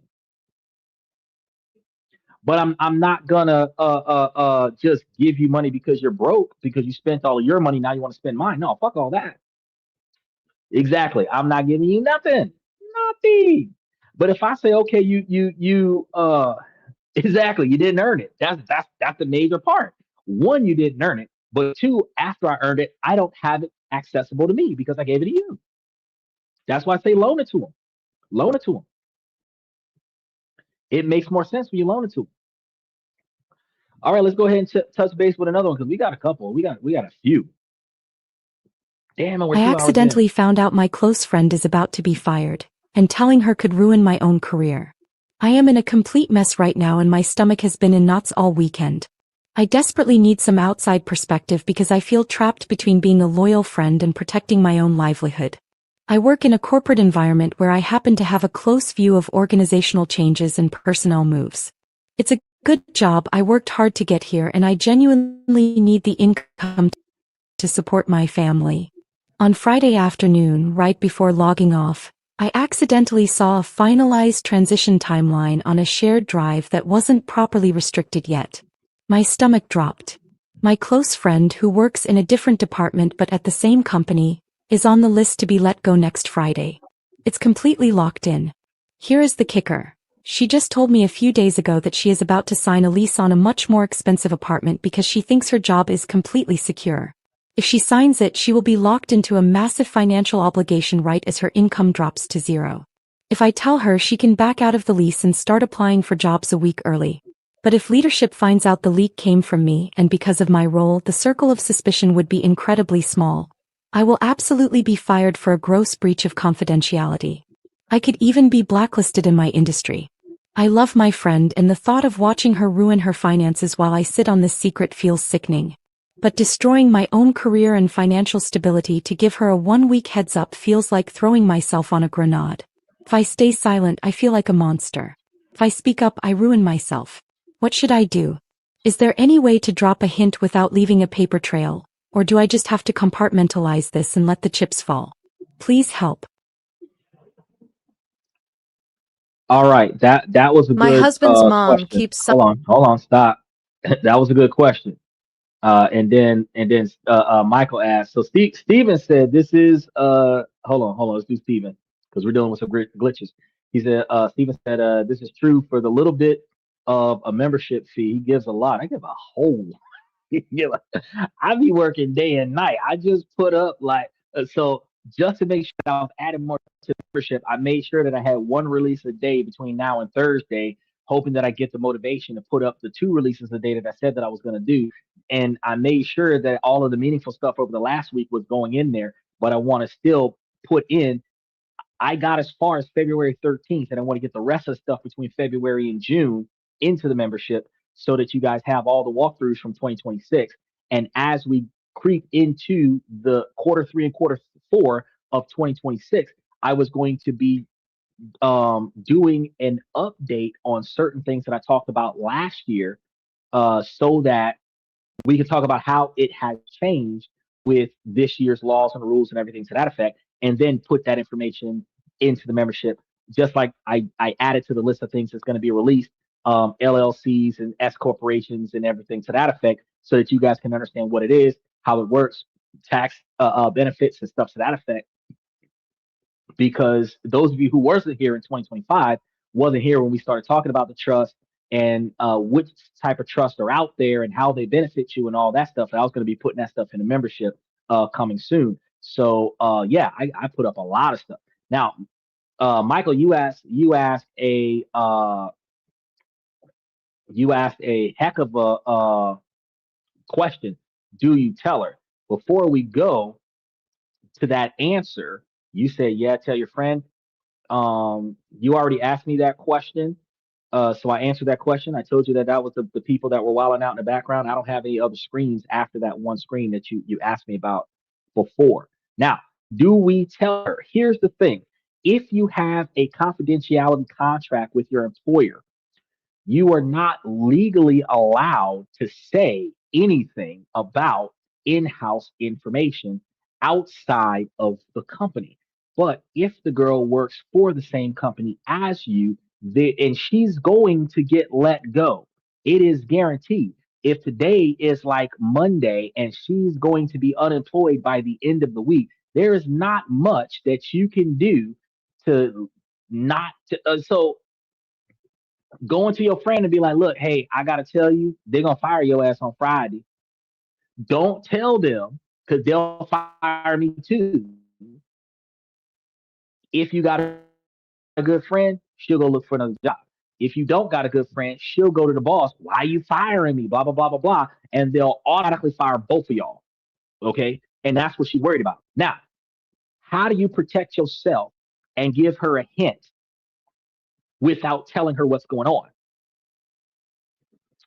Truth is, there's very little subtlety there.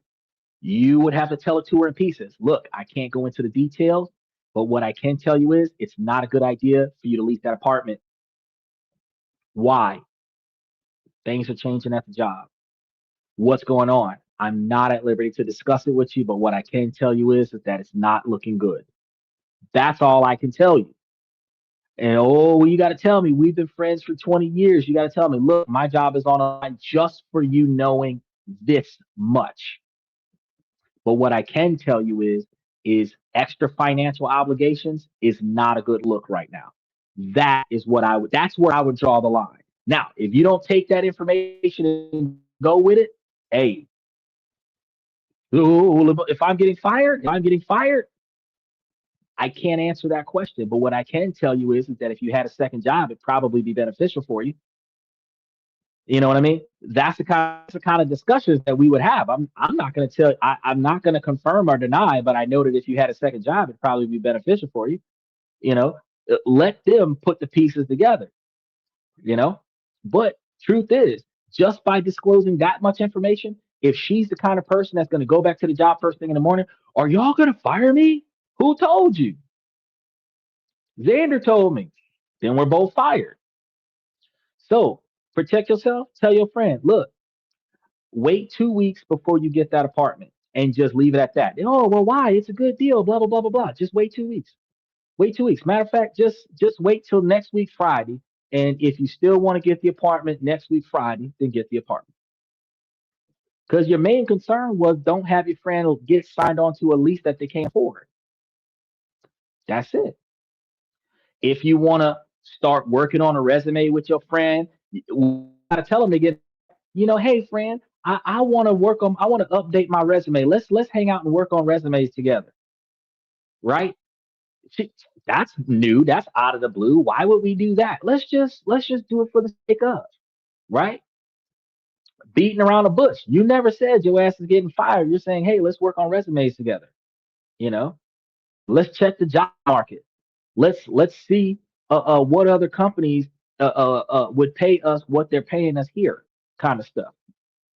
If we quit this month, what kind of severance package would we ask from the company? And be working on this stuff like a hypothetical. By the time they call her up on Friday and be like, "Hey, we need to talk to you," shit, she got a packet. We've been hanging out, just doing shit on a hypothetical basis, and now all of a sudden, this shit is relevant.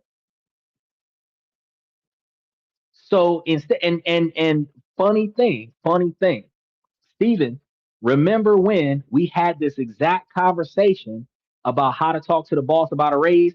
And then I think it was like a week after we talked about it, your boss came and undercut your raise and you got pissed off and was ready to flip the desk. If you would have remembered what we talked about in the show, when they came to you with that bullshit ass raise, you'd have been like, let me think about it. Let me double back. Let me breathe. Let me start talking about some other benefits, blah, blah, blah, blah. That day you were so pissed off that they didn't give you what you were entitled to that you was ready to quit the job. You were like, fuck that job. But see, I didn't even know your job, but I was able to tell you the ways that you could have navigated that outcome before that outcome happened. And you know what? It's wild. But had we been homeboys from way back when, you're like, bro, how did you know I was about to get a fucking raise? Look at the economy. Okay, so Michael says, why code it? It's going to hurt either way. The reason why you're coding it is because, as the woman said, he is in a managerial position where confidentiality is a requirement. If the employees know that they're going to get fired before they get fired, it will cause a morale problem. Because if you know on Monday that you're going to get fired on Friday, you can cause a lot of shit on the job between Monday and Friday. There are a lot of people that are vengeful. They will sabotage the company for 5 days so that on their way out, the company's on fire financially. Which is why when a company decides that they're going to let everybody go, they get everybody's severance packages together, they get all of the lawyers together, blah, blah, blah, blah. Then they start calling people to the office one at a time to have one-on-one conversations where they fire them and then send them home so that they're not lingering at their desk to demoralize anybody who doesn't lose their job today. Right? And it might be some shit where first thing in the morning, they'll tell you, we're going to call people up. We're doing layoffs, whatever, whatever. If I call your name, come to the office. And you just know if your name got called, you're fired. But we're going to talk about what you get on the way out of the door. So tipping them off that you're going to get fired would lead to getting fired too, because that was confidential information that did not get it. And she said it was supposed to be in a top secret confidentiality security clearance, and it had not been into that security clearance yet. So she stumbled on it by accident. And since she stumbled on it by accident, once it got put into the security clearance, nobody is supposed to know. If she leaks that to the lower level employees, she will be breaching that confidentiality because there's a certain level of security clearance. She would have breached the security clearance, and that would lead her to get terminated. So that's why you're not telling her, because if you tell her, you'll get fired too. The advice is don't tell her, but help her prepare without telling her why. Let's resume together. Let's job hunt together. Let's compare our current work ethic to the general market. Let's just start feeding the beast of finding a new job just for the sake of, right? And don't say why. Say, hey, don't get that appointment for 2 weeks, and don't say why.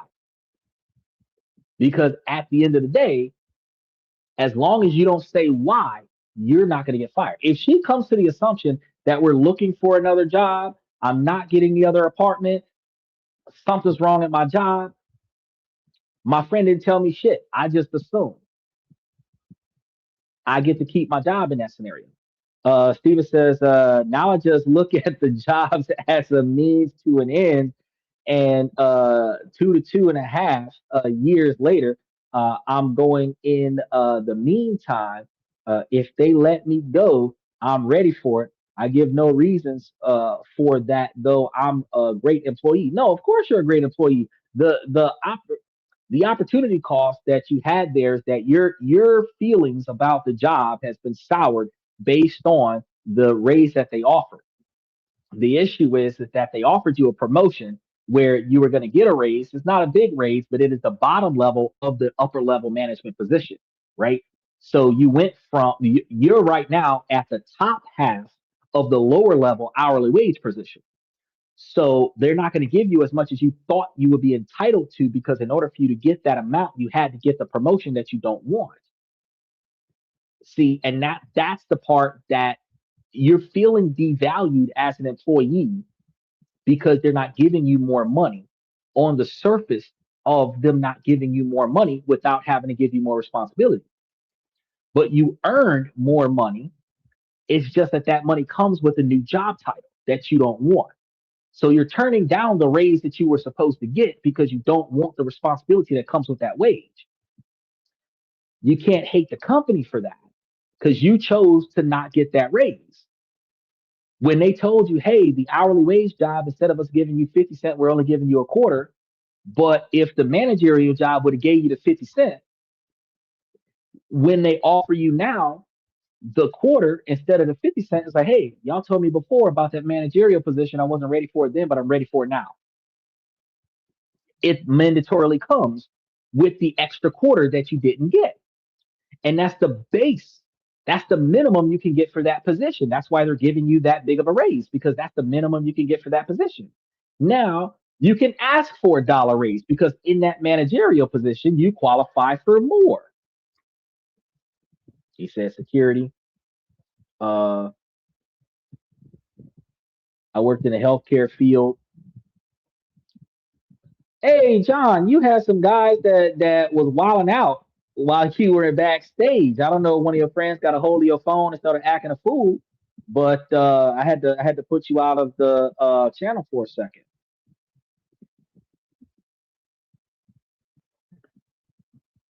See what I Hold missed, on, and we had a little bit of that. yeah, You that's heard what I me? heard. I was just rewatching part of the stream to see what happened, and who is it? Somebody took your phone and started wilding out, so you weren't visibly seen at the time. Somebody heard you scream, and that's why one of my fans was like, "Hey, what's that screaming?" That's because somebody took John's phone and started acting a fool. And as soon as they started getting loud, I turned off their mic, and then I seen what they were doing. Nobody else could see it because you're in the green room, but they can hear your voice. And I seen what they were doing, and I just put you out of the green room because those people were distracting me from talking to everybody else. Yeah, I don't know if that was my boys or something. They should be sleeping over at a friend's right now. I only have two sons, and they're both. I just went over to help my wife with getting some dinner going. Yeah, the But kids got wild. Well, I wasn't gonna block you because I mean you came in, you articulated very well, but somebody, as soon as you put the phone down and I you muted the phone and turned the camera on, so I know that you walked away from the phone. Somebody else grabbed the phone and they were doing all kinds of wild stuff, and I was like, yeah, that's not gonna go live. and I mean, my boys know I watch this show, and they know I tap into the show quite a bit, but they know so much stuff about the tech I don't really understand. Who knows what they Oh, it's might okay. know. Well, it's not a problem. I didn't take offense to it. I just turned it off, and I figured you'll come back because I seen the message where you told me that you'll be right back. So I knew that you had definitely stepped away from the phone. So I was like, okay, it's cool. It's just I seen that, and I was like, yeah, let me just go ahead and slide in for a second. Well, I appreciate it. No problem, no problem. I mean, I'm a very understanding person, and I mean, I got kids in here right now like Lucas Supposer. Lucas Supposer. He was Max Supposer before. Him and his dad Joe came on to the show last time as well. So Right. I'm understanding. It's just community guidelines. What they were doing is like ban worthy behavior, and I was like, let me just push him out of the green room real quick, and then we'll get back to him when he gets back to his phone. No, I understand that. Yeah, I understand. So, were you able to get caught up with the information that we were talking about on the show just now? I got a little caught up. Yeah. What were your thoughts about it? Sorry, say that again. What were your thoughts about it? There was a lady who had uh, she's upper level management. She knew her friend was about to get fired, but she's not supposed to tell her friend. If she tells her friend she gets fired, she wanted to know, should she tell her friend or should she keep it a secret and let her friend lease this new apartment and then not have a job and can't afford to pay for the apartment? Which direction does she go? Risk her job or risk her friendship? No, I can not. To be honest with you, brother, I think I got through about maybe half of that. I was just skimming through. The thing that caught my attention the most was seeing people's reactions on whoever took over my phone. Yeah. Yeah, everybody was everyone who's that screaming? I'm like, don't worry about it, guys. It's gonna it's gonna But pass. I did hear what T Fireball's question about should I gamble my rent, which does sound like something I would probably have, if I had a friend dumb enough to convince me to do that. I may have lived through an experience like that already. I have not had a friend talk me into gambling my rent away, but I have had friends talk me into going into a house party where I lost a brand new pair of shoes because I got too drunk and then I couldn't drive home. They carried me to the car. They left my shoes in the building, and I lost my Timberland boots in that particular situation. So I've been in situations where but this was like 18, 19 years old kind of situation, 16, Right. 17, 18 years old when I was really young and dumb. But I learned from those situations. And then I was like, you know what? I'm going to be the designated driver. I'm not going to lose my stuff. I'm going to make sure that, because I am the breadwinner in my household, I'm traveling with a couple $1,000s in my pocket at a time. I'm not trying to lose my rent money because it's in my back pocket, So I started making different decisions back then. But as I got older, but I'm learning from my mistakes. I didn't have sage advice to tell me don't affiliate with people that make bad decisions because those bad decisions negatively impacts your present and your future. Now in my 40s, I'm able to tell people do not affiliate yourself with people that make those decisions because it negatively impacts your present and your future, right? Yep. In Yeah, our that's past, it was something to do.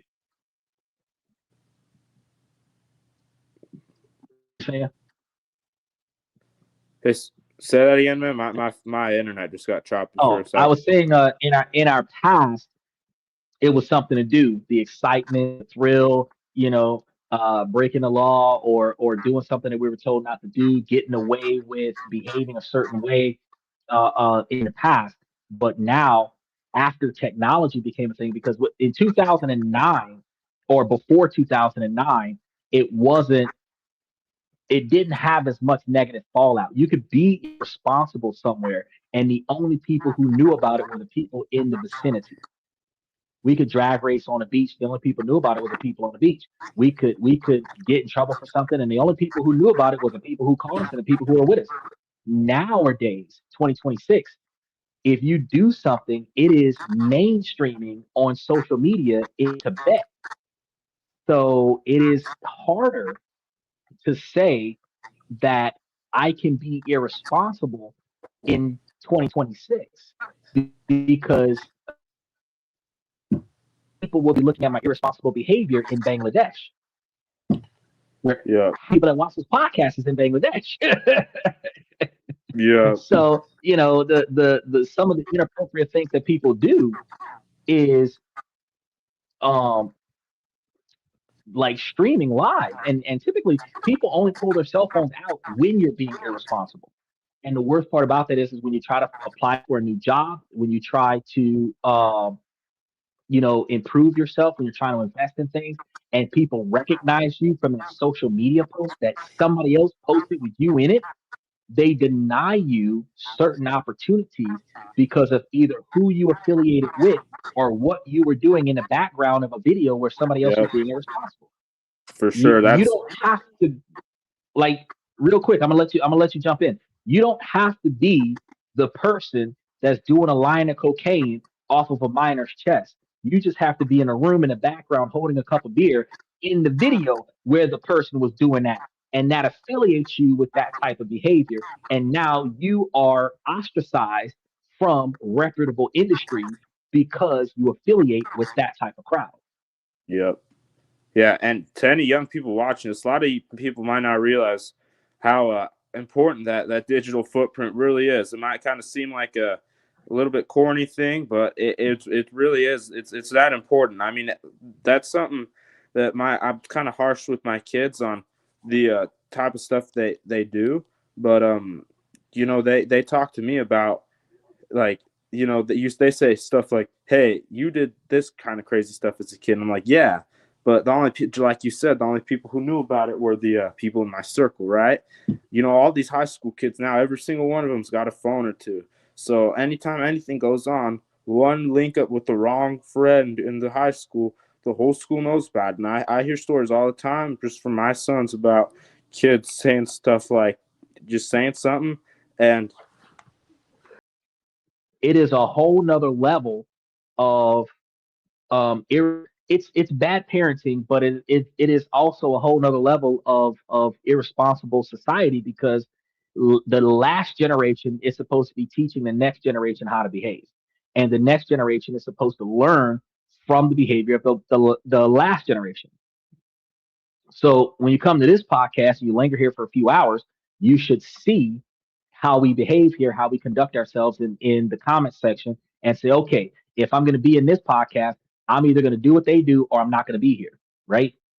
But when you come to a place of professionalism and then you start acting irresponsible, no, he's not from a low income family, but he's going to start his own low income family. And that's going to be one of the things, because privileged kids are going to be the ones that can behave like that, because you don't see a lot of, I have yet to see somebody pop up on a show that's like rolling blunts, smoking weeds, AK-47s, do rags all over the place. I wouldn't even put them up if they did. But the principle of the fact is, I don't see the thugs jumping up on the show, right? And I'm just like, they're not coming up on the show. This gentleman here that was up here, he clearly, somebody owns a suit. And I noticed that there was an issue because he had a tie on his head and a blazer on. And I was like, I was trying to click the button, but I couldn't get the button to work because the screen froze. And I was like, ah. So I just had to deal with him after the fact. He said, not that guy. Yeah, that guy's irresponsible. He said, what is this I'm reporting? I don't know. He said, probably goes to a private school. Probably, probably. Well, what ends up happening is that they end up losing out on a good thing, because when I ban somebody from the show, I ban the whole email. So he can't change his profile and come back with that email. He has to create a whole nother email, re-register to get back in. Like I have like a semi strict ability to get in there. So when I do block them, when I ban somebody, like they almost can't come back with the same IP address. They got to set up a whole nother situation. Is it all boys beta? Yeah, but he's going to be one of those men that are going to end up dating a girl that's using him for his money, and he's going to be okay with that because he gets consistent sex from her until she cheats on him with his father. Bad choices have bad choices. Literally, bad choices have bad choices, because you're making bad choices now as a kid. You're going to end up with less options, and you're going to start making bad choices out of desperation. That's typically how life works. All right, let's move on to the next one. We got a lot of y'all. Make sure that y'all like and subscribe and mash those reaction buttons as y'all come through. Signing us up for things without talking to me. She recently RSVP'd us for an event without telling me. My husband says he and her talked about it before she did it, but I don't think they did because she sent me an email telling me about it while he was working. She works for my husband, so she has access to his email. But this isn't the first time she's done this. She also signed my baby up for something with my husband. They had to pick a cute slogan for the baby and stuff that I thought would be fun to do with him. But they did it before I could even talk to him about signing the baby up. Like if it was even something he'd be interested in. They didn't even ask me if it was something I'd be comfortable with, which I was, but just feels weird like another person is in our relationship. I talked to him about it, how this isn't the first time she's done this. And he just said he agreed she shouldn't tell me before he's had a chance to tell me. But what if I wanted to be the one to RSVP and see what the event even was? What would you do? All right. So first, um, Fireball, you say, isn't it odd to talk about a kid in a scenario like that? No, it's not. And the reason being is because every child becomes an adult. And these are young men, which are you're like 16, 17, 18 years old, passing off as like 24, 25 years old, um, which is young adults. So when you start talking about, because you're first and foremost, legally you're a child until you're 18, but you're able to make adult decisions at 15, 16. Legally, you're a child on your parents' insurance at 26. Legally, you're a child on your parents' income tax with your college application at 28. Okay. As long as you are considered financial dependent of your parents, you are financially a child. But you can be a parent at 17, 18, 19 years old, babies having babies, where you are now financially irresponsibly teaching your child how to be financially irresponsible. So these kids that can pass as an adult some of the time and jump onto the podcast and sometimes say something appropriate and then sometimes do something inappropriate. Uh, these kids can damage their future by being irresponsible today on social media, which actually negatively impacts their adulthood. So it is not odd to talk about it. When we were growing up, Fireball, when Michael was my age and when I was your age, our parents used to tell us in 80s, in 90s, in the early 2000s, you're such and such age. In 5 years, you'll be grown. You're such and such age. In 10 years, you'll be grown. You are supposed to be behaving better now, not 5 years from now, not 10 years from now. If you're 15, 5 years, you'll be 20. You're not supposed to be acting like this. You know, if you're 8, in 10 years, you'll be 18. You're not supposed to be acting like this. See what I'm saying? Our parents would tell us, look, it's not that far from adulthood where you are right now, where your actions as a young adult directly impact your intro level into adulthood. And that is not going to work for you because opportunities will be taken from you more so now in 2026 than what they were in 1996 because the only people who knew what you did was the people in the area. And people talks will only go as far as the network of people that you affiliate with. But now that irresponsible behavior live on a podcast goes viral, and that kid could now be seen in China being irresponsible, being devaluing, being disrespectful. And in a culture like Asia, you can't do business in that country if they don't have respect for you, if you don't show respect for other people. So his actions and behavior on a live podcast today, he could take a trip to Asia next year and somebody recognize him from this podcast and say, I don't want to fuck with him. That's why it's not odd. It is what we used to be taught like when we were growing up.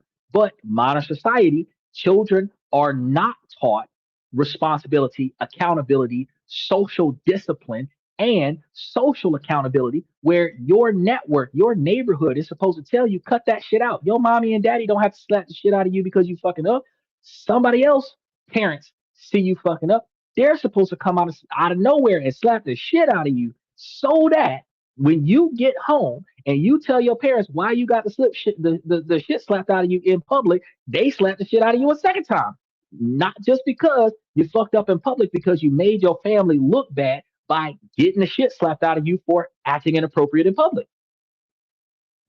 Now, Michael, you need to tighten up Because first of all, we've got mom, son, and wife. So that's not going to be that type of dynamic. He said adult children still living at home even at 30. Yeah, you're right. My homeboy's 32 and he's still living with his mom.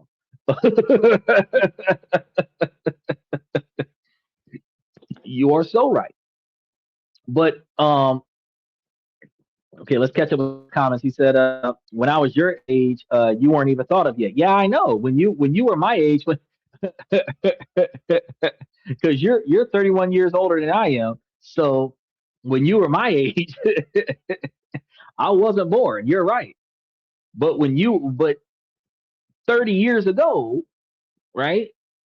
30 years ago, in like the 80s, 90s, and the 60s and 70s, we had a level of accountability that people don't have now, which is why men are flying to Asia to find that level of accountability in the women in Asia that doesn't exist in the women in America. You said, but wouldn't that make your podcast viral? I don't care if your negative behavior is what it takes for my podcast to go viral. I don't want to go viral. If my podcast is going to go viral, it is going to be because I improved somebody's life. If my podcast is going to go viral, it is going to be because I benefited somebody's livelihood. I want my podcast to be the Martin Luther King of podcasts. I want my podcast to be the Kevin Samuels of podcasts, where people come here to learn, grow, and improve, where they can say that I made it to $1 million because I went to this and that with Xander, where they can tell their kids that the reason why they've got a college fund is because I learned that from Xander, where their kids is telling their grandkids that their grandkids don't got to work no more because I did 2 generations worth of listening to Xander. That's where I want this podcast to go viral. I don't want this podcast to go viral because somebody wants to be inappropriate on the channel. So if they're gonna be inappropriate on the, I'll block everybody that's inappropriate on the channel and be a solo show and not interact with any of the fans before I allow my podcast to be viral because of irresponsible behavior for kids that don't know that they're ruining their future, not mine. Right? He said 30 years ago I had hair.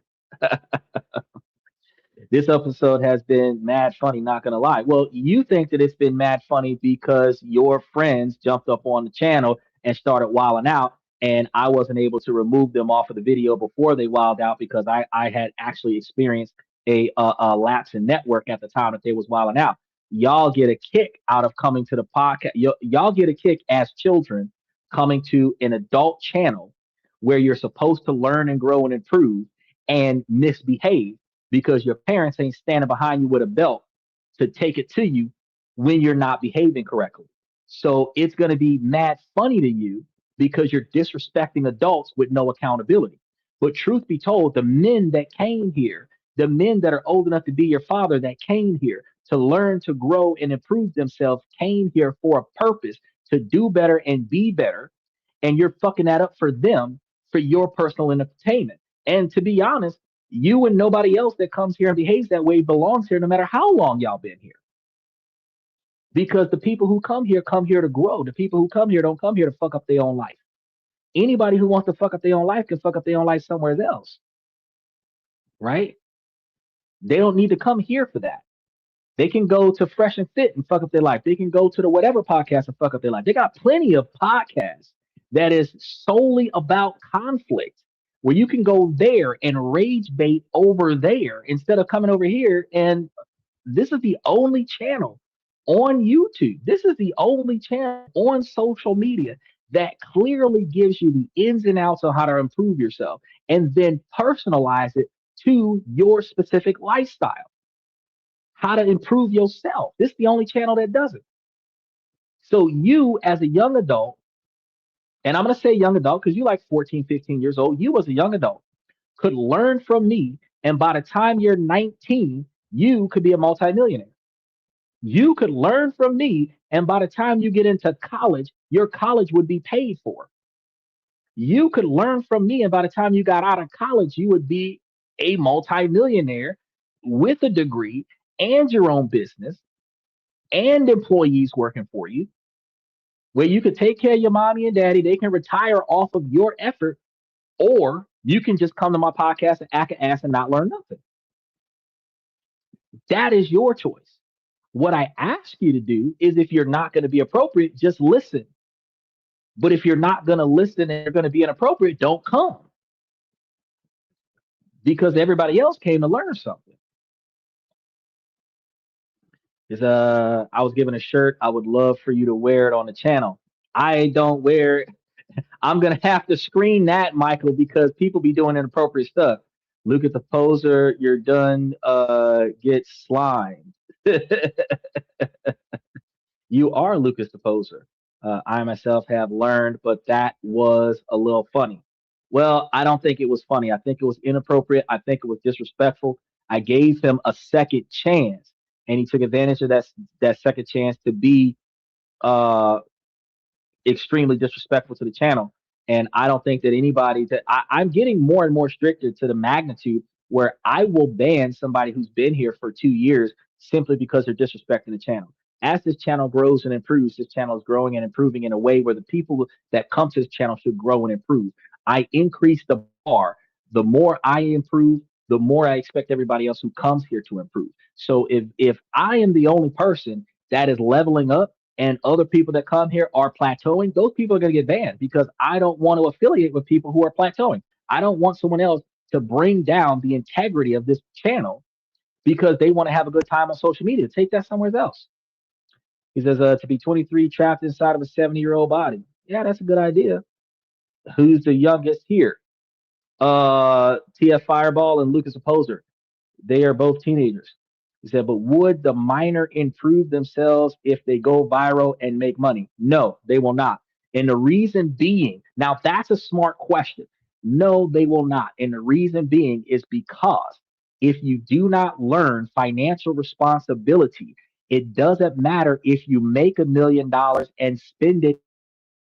If you make standard revolving income of $5,000 a month, what matters is that if you don't know how to manage your money, you don't know how to save your principal and live off the interest, you will never learn freedom.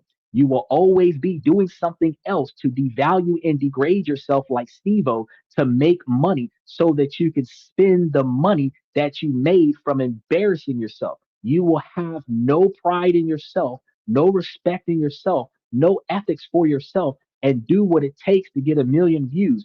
Do what it takes to get $100,000 off of a few million views so that you can spend that money and say, yeah, I make an ass out of myself for money.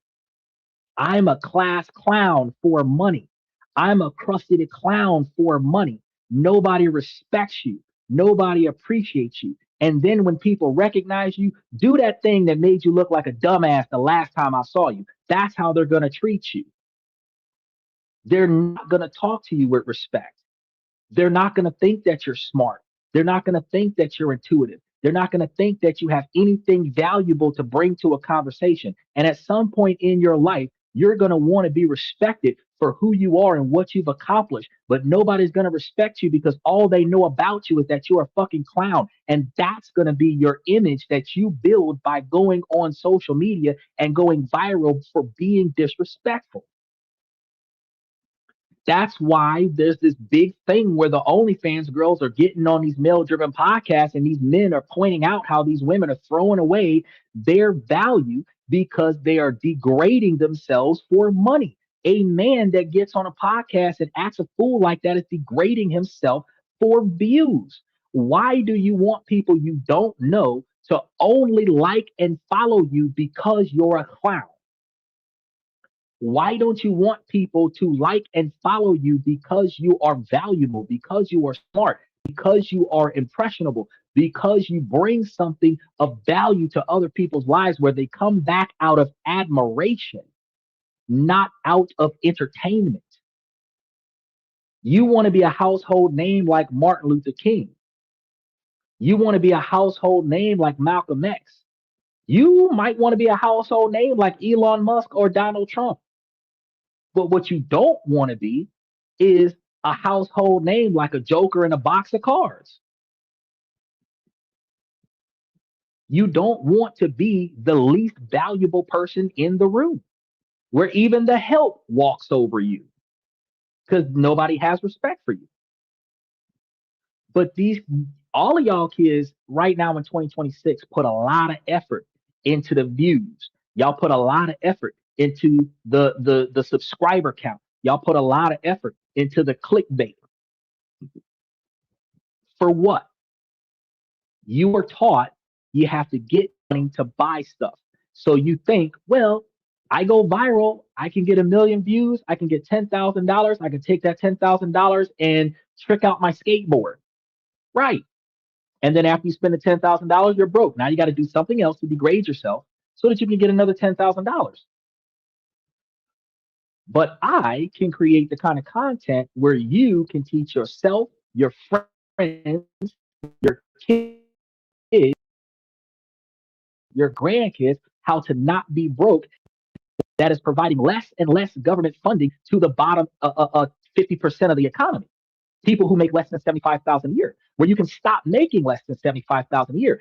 We are considered the richest country in the world because we spend the most money in the world. The reason why TikTok is a multi-trillion-dollar industry is because there's 170 million Americans spending trillions of dollars on it.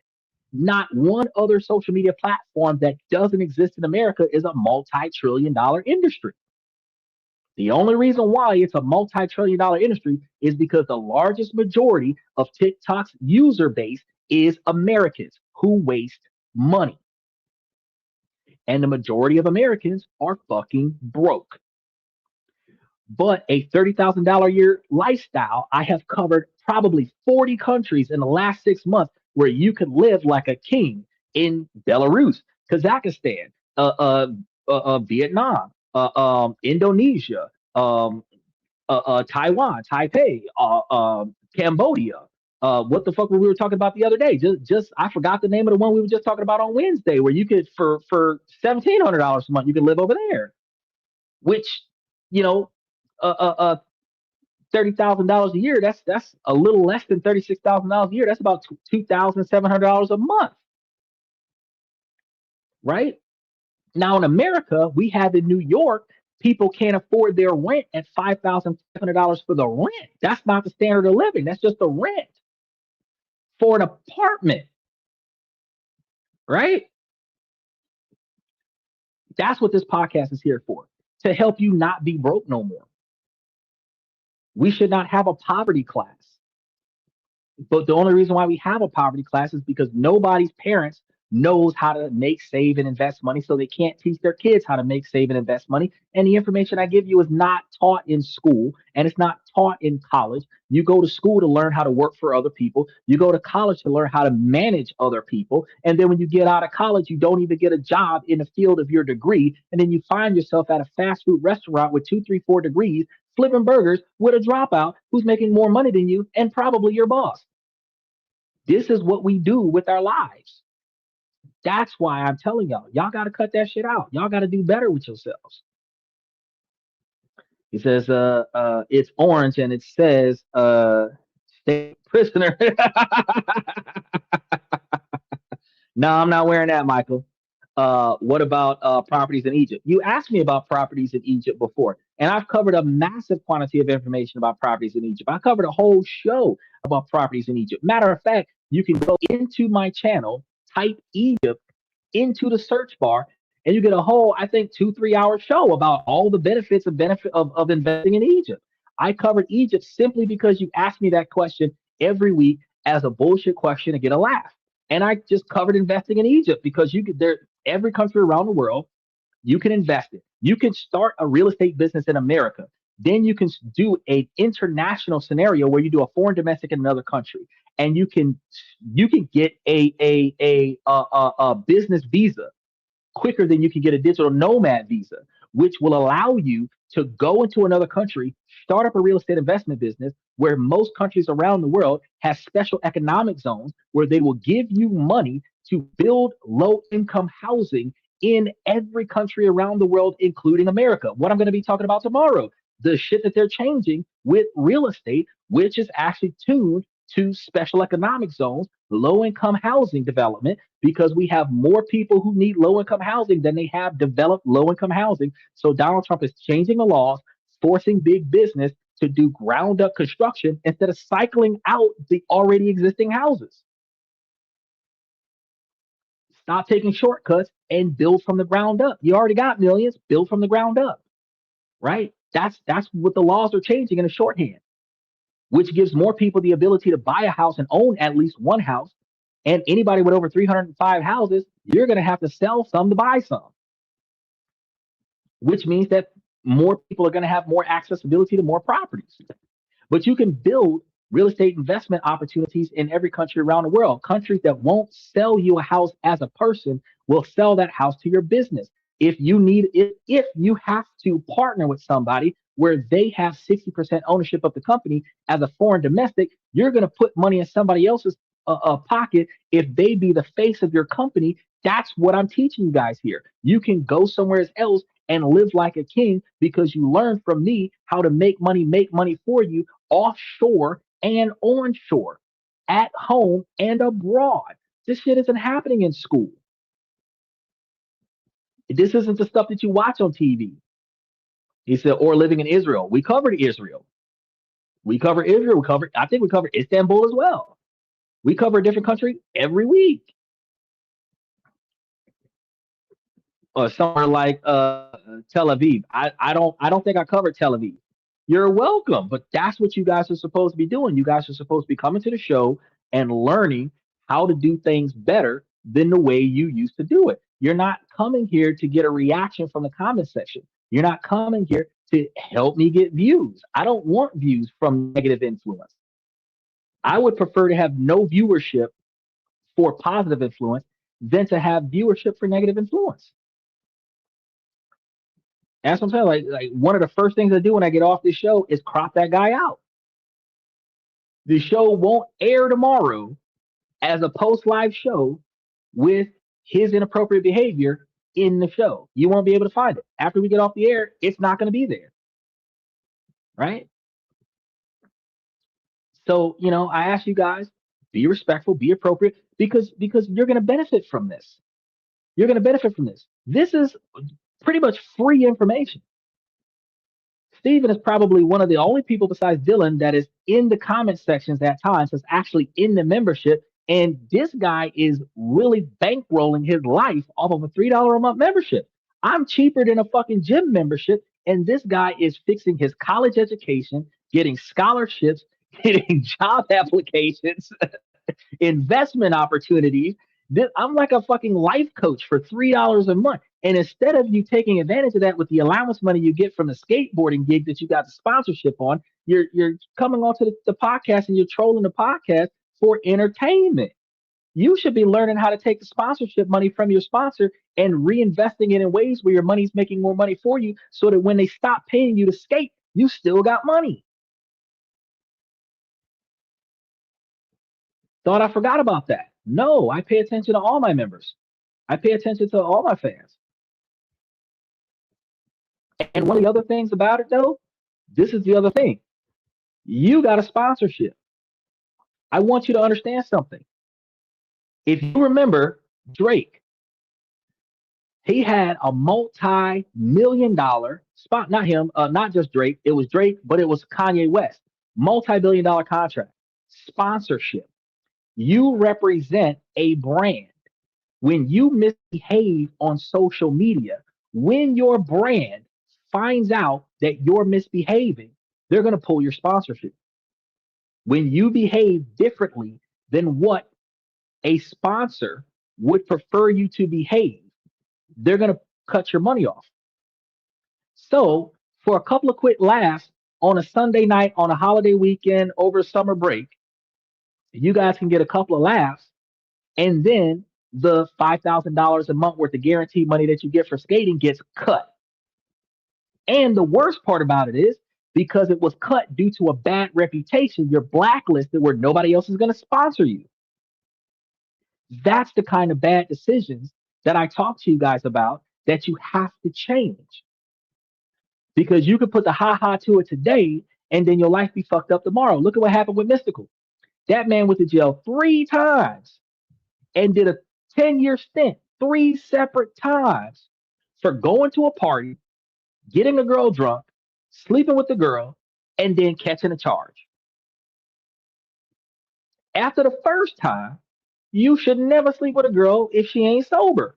After the second time, you shouldn't even go to parties. But you're not learning from your mistakes. And these are the kind of mistakes that are permanent. If they pull your sponsorship, you're never gonna get another sponsorship. You could be the next Tony Hawk Pro Skater. You could be the next. I forgot that guy's name, Charlie, whatever, whatever. But if they pull your sponsorship and you can't afford to buy skateboards no more, you're not gonna be that guy because you're misbehaving on a live podcast. I just want you to think about that. Now, let's get back to the main topic because we got a couple more of these we want to get through. Has anyone else realized that they cannot think of a single benefit to being in a relationship with a man? Maybe I'm jaded as I exit a relationship with someone who is by all means a good guy, but just couldn't give me what I needed emotionally. But as I think about moving forward, I cringe at the thought of ever entering a relationship with a man again. I can't think of a single benefit other than maybe someone to split the bills with, which I can afford on my own. I'm scared and a bit sad, but also really, really looking forward to this next chapter of peace. Well, you're not going into a chapter of peace because you're jaded because of the relationship you're getting out of. Uh, Unfortunately, and I know that women are going to say that I'm one sided on this, but this is a male driven podcast from the male's perspective. Women bring the chaos into the relationship, not the men. Believe it or not, the men are responsible for a lot of things, and if the men don't bring that, the women aren't satisfied. When the women leave, the women can come up with all the things in the world that makes the man a bad guy, but that's the guy that she chose. Okay, so if he's a bad guy and she's got bad choice, bad decision making skills, um, the thing is that women benefit a lot from having a man. Actually, 23% of a woman's income comes from the man, and 41% of the man's income goes to the woman. 18% of the income is luxuries for the woman. So she gets a lot from having a man. If you marry the man, you get half of his estate. If you have children for the man, you get alimony and child support. You get the car, you get the house, you get the dog, you get all kind of stuff. You get the protection from the man, you get the provisions from the man. It's not just going half on the bills. He catches a bullet for you. He gets run over by a car for you. He gets jumped by a bunch of guys who stole your purse for you. But you only have to cook for him, maybe do his laundry, and probably sleep with him from time to time. But the average woman has a headache 20 days out of the month. So ultimately, you know, the true statement is that men don't benefit from relationships with modern day women because modern day women become everything they want in a man, and then they're not satisfied with the men that they find because they can't find a man better than the perfect man that she is, but she also believes that she holds a candle to that man's expectations when she is the perfect man, but she is not by far an adequate woman. What women have to understand is that men spend three-quarters of their life doing what it takes to be what women want. Women spend their whole lives being what women want. Then women think, oh, well, I'm valuable because I meet all the check boxes that other women think are valuable. But you're not meeting any of the check boxes that men think are valuable. And then you say, oh, well, he's misogynistic because I should be held to the same standards as. No, you can't be held to the same standards. You don't have the same responsibilities. You don't have to be a provider, so having a career doesn't show value. You don't have to have assets, so owning your own shit doesn't show value. You don't have to make decisions, so having a degree doesn't show value. Those are requirements that men are supposed to have to be valuable in a relationship. So if you have those qualifications, good for you, but it doesn't make you valuable because that's not what you're responsible for in a relationship. You're going to take that role, but you don't need that role. You can forfeit that role to the guy that you choose, and he has to be a good decision maker. He has to be a good provider. He has to be, and look at what we talked about earlier. I'm going to bring it back up again. Remember, Stephen, you said the guy was a loser because he didn't have an adequate job. He was depending on the woman whose disability was covering the spread, so because she was being a good wife and covering the spread where her husband's finances fell short, he was a loser because he couldn't do it by himself. But no one will ever say if a woman can't cover the spread by herself and she dates a man so that he could cover the spread, that she's a loser. They're going to say the man is carrying his weight the way he's supposed to. So, in this dynamic, no. The only thing that a man gets out of a modern 2026 woman is sex, because she doesn't even. And that means that 65% of his life he worked towards a consistent sex partner that he's going to rent, which is equivalent to adult industry escorts. The only difference is that he's renting her presence with no guarantee for the sex, but a guarantee of the headaches that's going to exist in between the interactions that he might potentially have with her, which means that the men have less to gain from being in a relationship than the women. But out of desperation, a lot of men get into relationships just so that they're not alone. But because they're going into it for the wrong reasons, they're not getting the right person. And that's one of the reasons why I tell y'all about the girlfriend contract. Uh, Max Opposer says, what do you think about hypergamous women? Okay, that is in line with exactly what I'm talking about right now. The law of hypergamy, I have no problem with, but the law of hypergamy comes with a dynamic that women do not want to accept. First and foremost, if you are going to be aiming above your standard, because that's what hypergamy is. You're not finding, because somebody that's on your level is a person who can do everything for you that you can do for yourself. That is a person that is on your level. Okay. And as a woman, you have the ability to choose to retire from that responsibility and let that man take over those responsibilities, because he can carry your weight for you the way you would have done it for yourself. That's an equal.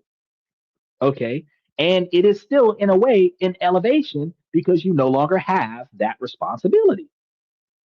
Now, that's not what women want. A woman wants a man better than her. So she's not going to date a guy that's on the same income level as her. She's going to date a guy that's got a better income level than her. Why? Because this relationship will elevate her income. So now she has a better standard of living. If she chose to quit her job, she would still have a better house, a better car, a better phone, better outfits, better social network, better connections, better neighborhood, better looking guy, all of these things that they're looking for. But when you do that, you're in a position of a dependent. And as a dependent, no adult will say that they're going to submit to the authority of their child. No dependent in a relationship can say that they're going to be the authoritative figure in the relationship. So for women that live on the hypergamy model, I don't object to the hypergamy model. I object to the princess treatment in the hypergamy model, meaning you're going to come in as my dependent and then be put on a pedestal as my princess or queen, where now I'm a servant paying you to stay here and then worshiping the ground that you walk on. Fuck that. That makes absolutely no sense. True equality, egalitarianism, as I put you on a pedestal, you put me on a pedestal. But if I'm on a pedestal and you're on a pedestal and I'm better than you, then I'm still above you. And you're still supposed to show me that respect and that admiration, of which American women don't do for American men, which is why this lady was sitting over here talking about she has no value in men. Do you think traditional 60s American families were where the father would go to work in the morning and come back home at 5 and make enough to sustain the house and retire well? This is a long question. Where the mother and father are clean and dressed well, and the mother will cook and clean and do dishes, laundry, and clean the house while kids are at school and playing, and men are working. I know that's going to continue on. So when you finish, put that up or read that too. Yes, I believe that traditional model should come back. As you're describing it, it should come back. It should come back. The old saying back in the day, behind every strong man was a strong woman, comes from the dynamic of back in the 60s. A man would go to work and work all day. The woman would manage the money. The woman would manage the household. The woman would look after the kids. The woman was the reason why the man looked so good, because she bought stuff to dress him, not just to take care of herself. She made sure that her husband was sharp. She made sure that her kids were fed with clean clothes and everything to that effect. The hair was did and all this other stuff. The books was bought and everything to that effect. When money needed to be invested in buying a new car or buying a new something or whatever, or going on a vacation or whatever, the husband would have to go to the wife and say, "Hey, do we have enough money for X, Y, and Z?" Because the wife managed the money. Because back day before technology, bills had to get paid from 9 to 5, and the man was at work from 7 to 6. So he didn't get off from work until the bills closed. So since the wife was at home, the wife could handle the bills while the husband was away. Back in the day, women had responsibilities, and those responsibilities have been replaced with technology. The dishwasher, the washer and dryer, the garbage disposal, the Shark vacuum cleaners, the the fintech apps with the online banking and micromanaging your money and all of the stuff that's being developed to replace women because women don't want to do what made women valuable in a relationship, and women don't agree with that logic. But that's where technology came from. The majority of technology was made from men, and those men made the things that women didn't want to do so that it would be more efficient in the household. Where do you think TV dinners came from? Women don't want to cook. So somebody said, fuck, let's sell frozen dinners and men can take the food and put it into the microwave since the women don't want to cook for the men. Crock pots. Same thing. We don't have time to watch the food burn on the stove. Put it into a crock pot, turn it on, walk away from it, come back, food's done. Right? Fast food restaurants. I don't got time to cook at home. I'm going to eat on the go because nobody's making my lunch for me at the house. So I'm going to eat while I'm out of the house. Right? Society is built around, and that's really the feminist model. Women used to fight for more responsibility, not less. Women's liberation was the freedom to continue holding down the house, but also have a job outside of the house at the same time. That was the women's liberation. But they went from that to freedom from responsibility because they get to be the authority when it benefited them. And then it's the man's job when the authority doesn't benefit them, when the responsibility and the retaliation and the collateral damage steps in. Now, oh, well, I'm a girl. I'm not supposed to have to do that. And then we have this argument, oh, well, there's a wage gap between women and men. No, there really isn't a wage gap. A woman on the same job as a man makes the same amount of money as a man. The wage gap is that the job choice that women select makes less money than the job choice that men select because more women are teachers than they are working on oil rigs. More women are nurses than they are in tech, coding, or anything to that effect, web development, or anything to that effect. And it's not because the industry doesn't allow women in it, it's because women don't find interest in that stuff.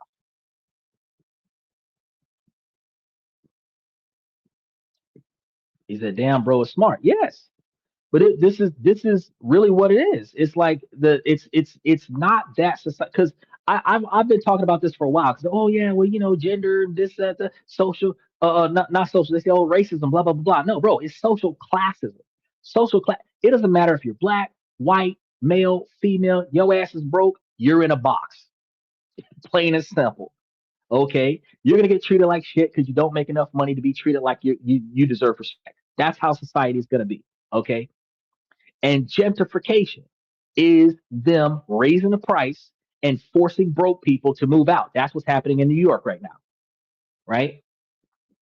Then you have social classism. You're not allowed to go certain places. They're not going to tell you that you don't belong here. They're going to show you that you can't belong here. There's $75 to get in, $250 a plate. You can't afford it. That's why you're not here. They keep the riffraff out because they make it too expensive for the riffraff to afford to come in. You can't just order water. You have to order actual items off the menu.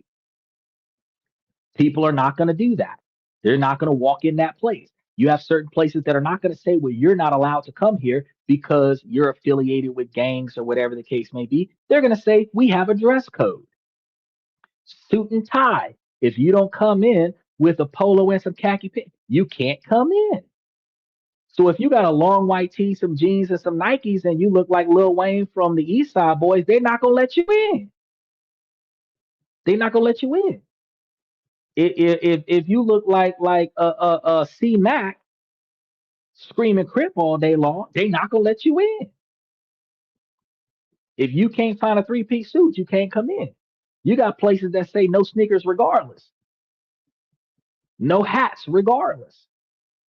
So you're not going to have certain gang members with certain basketball caps on coming into or baseball caps coming into the building and shooting up the place because y'all aren't allowed to come in here because y'all's dress code, right? Yes, it's a high IQ take. You're right. You're right. So the dynamic is that the women don't find value in men because the women don't know what value looks like in a man because 82% of children grow up without fathers in the household, or at least 82% of children that are in divorce or separations of some sort, family court. So those single family houses, 82% of those single family houses are women, which means that those children that grow up in a female driven household don't know the value of a father, which means they don't know the value of a man. And then they become the man that was missing in their life. And then they try to find a man better than that. The boys don't have a role model. The boys don't know how to behave. They don't have anybody to emulate. So who are they going to emulate? The people they see on TV and social media. Not always a positive role model, right?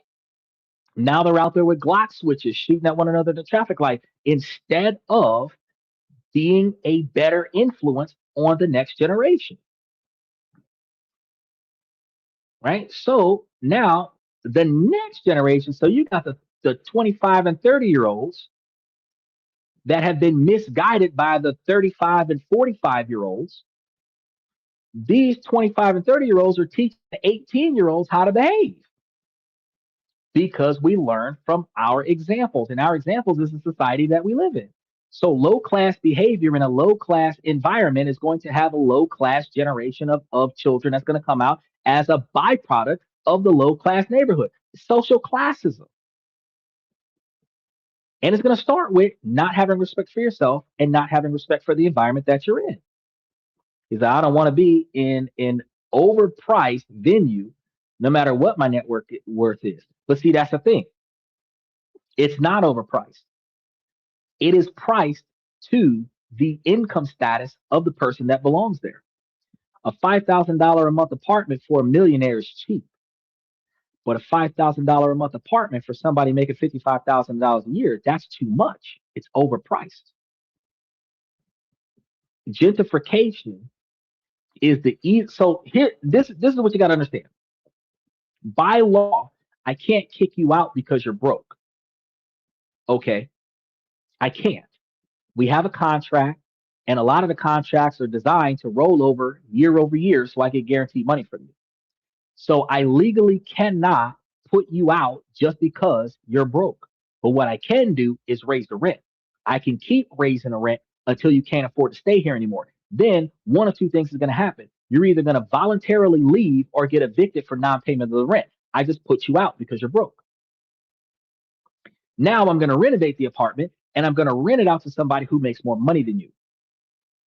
This way, I don't have to buy a new property, but I can make more money off of the same property that I have.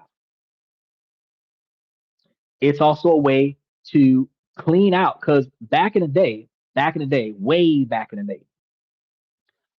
before they started industrializing everything, the rich people lived inner city, the poor people lived out in the outskirts. Then they industrialized everything. They put all the poor people where all the noise was inner city and put all the rich people in the outskirts. Right? Downtown was cheaper. Out of town was more expensive. Before that, downtown was expensive. The outskirts was cheaper. Now gentrification is doing it again. Downtown is more expensive. Further away from downtown you go, everything gets cheaper. So what's going to happen? They're going to raise the prices downtown, skyscrapers and everything, penthouse suites and everything, and they're going to force all the broke people to move to the outskirts. But the irony is, in some cities and states, the fucking bus line is inner city. So who's going to be able to afford to live on the bus line? Middle class workers. Where are the poor people going to be? Outside of the bus line, where they can afford to live. And since they're outside of the bus line, what do they got to do now? Buy a car, a used car, a cash up front car, because they can't afford to walk 10 miles to the nearest bus to take the bus back into downtown where their fucking job is. With before gentrification, they were a 5-minute walk from job. Now they're an hour and a half drive to their job. Gentrification. And then with the advancements of technology, they're firing human workers and replacing them with machines. We were so tripped out like 5 years ago, like Mexicans are trying to steal our jobs. iRobot took your fucking job. The Mexicans got deported and iRobot took your fucking job. And you're still unemployed. 250,000 people got fired in October, 250,000 people got fired in February. In tech, you went to college, you put in 8 years, probably 12 years, got a master's degree, two bachelor's degree, and a PhD so that you can work for this company for the last 5 years or 10 years or 15 years. And then they fired your ass when you created an algorithm that replaced you.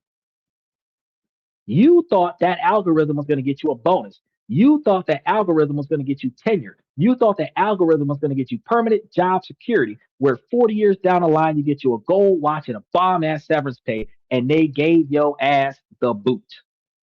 And it wasn't even a golden boot neither. It was a rawhide boot. And your life is over because all of the local tech companies that are competing with that company is going to do what? Subcontract the algorithm. They share intellectual property for price. So the mainstream work that you used to do, ChatGTP might take over for you. Now you don't got a fucking job. File clerks and secretaries are replaced with AI. So how do you get into an intro level job when the intro level work is being done by a computer? The intro level work is what gets you the 5 years of experience to do the mid level work. If you don't have an intro level position, because the intro level positions are replaced by machines, where is the next generation of success going to come from? Because there's no experience. You spend 12 years in school, you go to college, you spend another 8 years in school, that's 20 years to come out with no real world experience. And every job wants 5 to 10 years of experience before they hire you alongside the bachelor's degree. So how are you going to get out of college and get a job if you don't already work in the field that you're going to college for? Strange, isn't it? That they have been correct the jobs report, and the members were way worse. The numbers were way worse than previously reported. And this new report that was just released is terrible. It will be corrected downward, I'm sure. Oh yeah.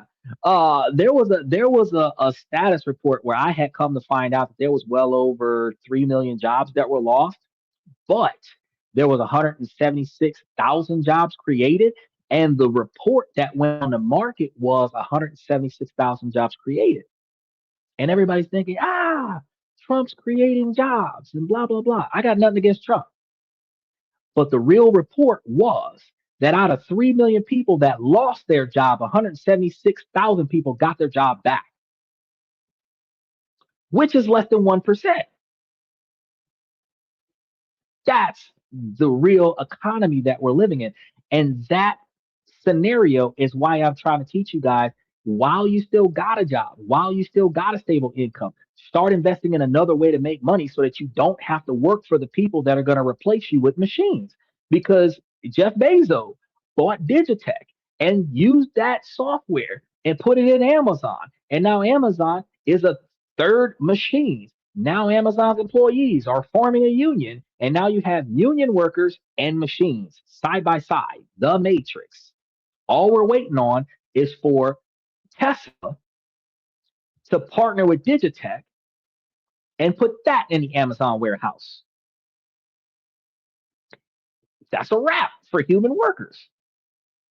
When humanoid AI, humanoid robotics meshes with AI that is able to stock shelves and organize inventory, and those machines can work 24 hours a day for $35 a day, where employees are wanting to get $45 an hour, you can bet that all human workers will be replaced so that big business can save money on the overhead.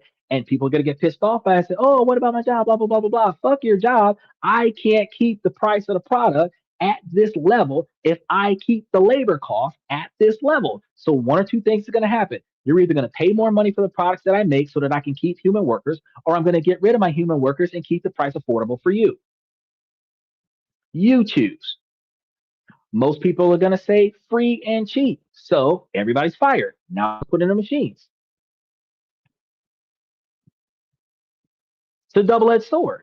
And nobody really knows how to address it. The most effective way to do it is to have money coming in that you don't have to leave your house to go get. That's the solution to the problem. You have to find a way to have money coming into your household that doesn't require you to leave your household to go get it. And it has to be a respectable and reputable source of income, a legal source of tender. It should not be an OnlyFans account. It should not be in the adult industry. You should be able to do things with a computer that is some kind of service-based scenario or create a product or whatever the case may be, where your business is making money, make money for you while you're in bed sleep. So that when you get up, you don't have to worry about anybody else and their bullshit. All right, let's go ahead and touch base with the next one. We got a couple more up here. I hate being married. Been married for only 2 weeks, and I absolutely hate it. I regret this so much. I feel like it's going to end up being the biggest mistake of my life. I never wanted to marry or be a wife. I did this to get away from my toxic parents, but I fear I have just gone from one bad home situation to another. Edit. To clarify, no, I did not do this for the sole purpose of getting out of my parents' home. They pushed marriage onto me for years, and I always turned it down because I did not want it for my future. When I initially met my husband, I rejected him for the same reason and told him as much. But as he courted me, I slowly fell for him and thought this could work. I did not use him or hide my family situation from him. I genuinely love him. I was with my husband for a year before we married, and everything was literally perfect between us. He was so sweet and loving and always wanted to spend time with me. But now that we live together, everything has changed. He immediately started trying to mold me into his version of a wife. He insisted I cover up fully every time I leave the house. One day I didn't cover my face and he got mad at me. I don't mind covering up, I naturally do. But it's the way he's dictating exactly what I wear and when. He wants to completely change the way I dress. Even inside the home, he wants me to wear a specific type of cultural attire, which I do not own, and am using that as an excuse for now. I have ADHD and really struggle with executive dysfunction. My husband would understand this, so I haven't mentioned it to him. But he gets mad every time something isn't completed straight away. He says I think too much and just need to get things done. He's always irritated when he notices little things around the house that are still unfinished. That leads me to my next point. He has all these expectations. From the very first day we moved in together, he wanted to start training me on everything. He asks for things like it's his right. He feels entitled to my labor. I don't do well with expectations, but he expects a lot from me, and when that's not met he gets frustrated, which frustrates me because I didn't sign up for this when I agreed to marry him. To rub salt into the wound. He is unemployed at the moment. He wants a traditional wife, but is not a traditional husband. He was working at a restaurant but didn't enjoy the late hours, so he left. When he was there, he wasn't making much money. He used to constantly ask me for money to help him out, especially with his family problems. I've given him a lot over time, including paying off his massive debt, which was causing him so much stress and difficulty. Now, I try to be understanding, but that's really hard when he doesn't do much himself. He stays awake all night on his phone, then sleeps all day, waking up around 4 p.m. Then he proceeds to spend the majority of the day on his phone as well, and all while constantly smoking and vaping. Two things which I have repeatedly told him I don't like, and that he promised me he would quit. To make all of these matters worse, we haven't been able to successfully have sex. We are religious, so we both waited until marriage.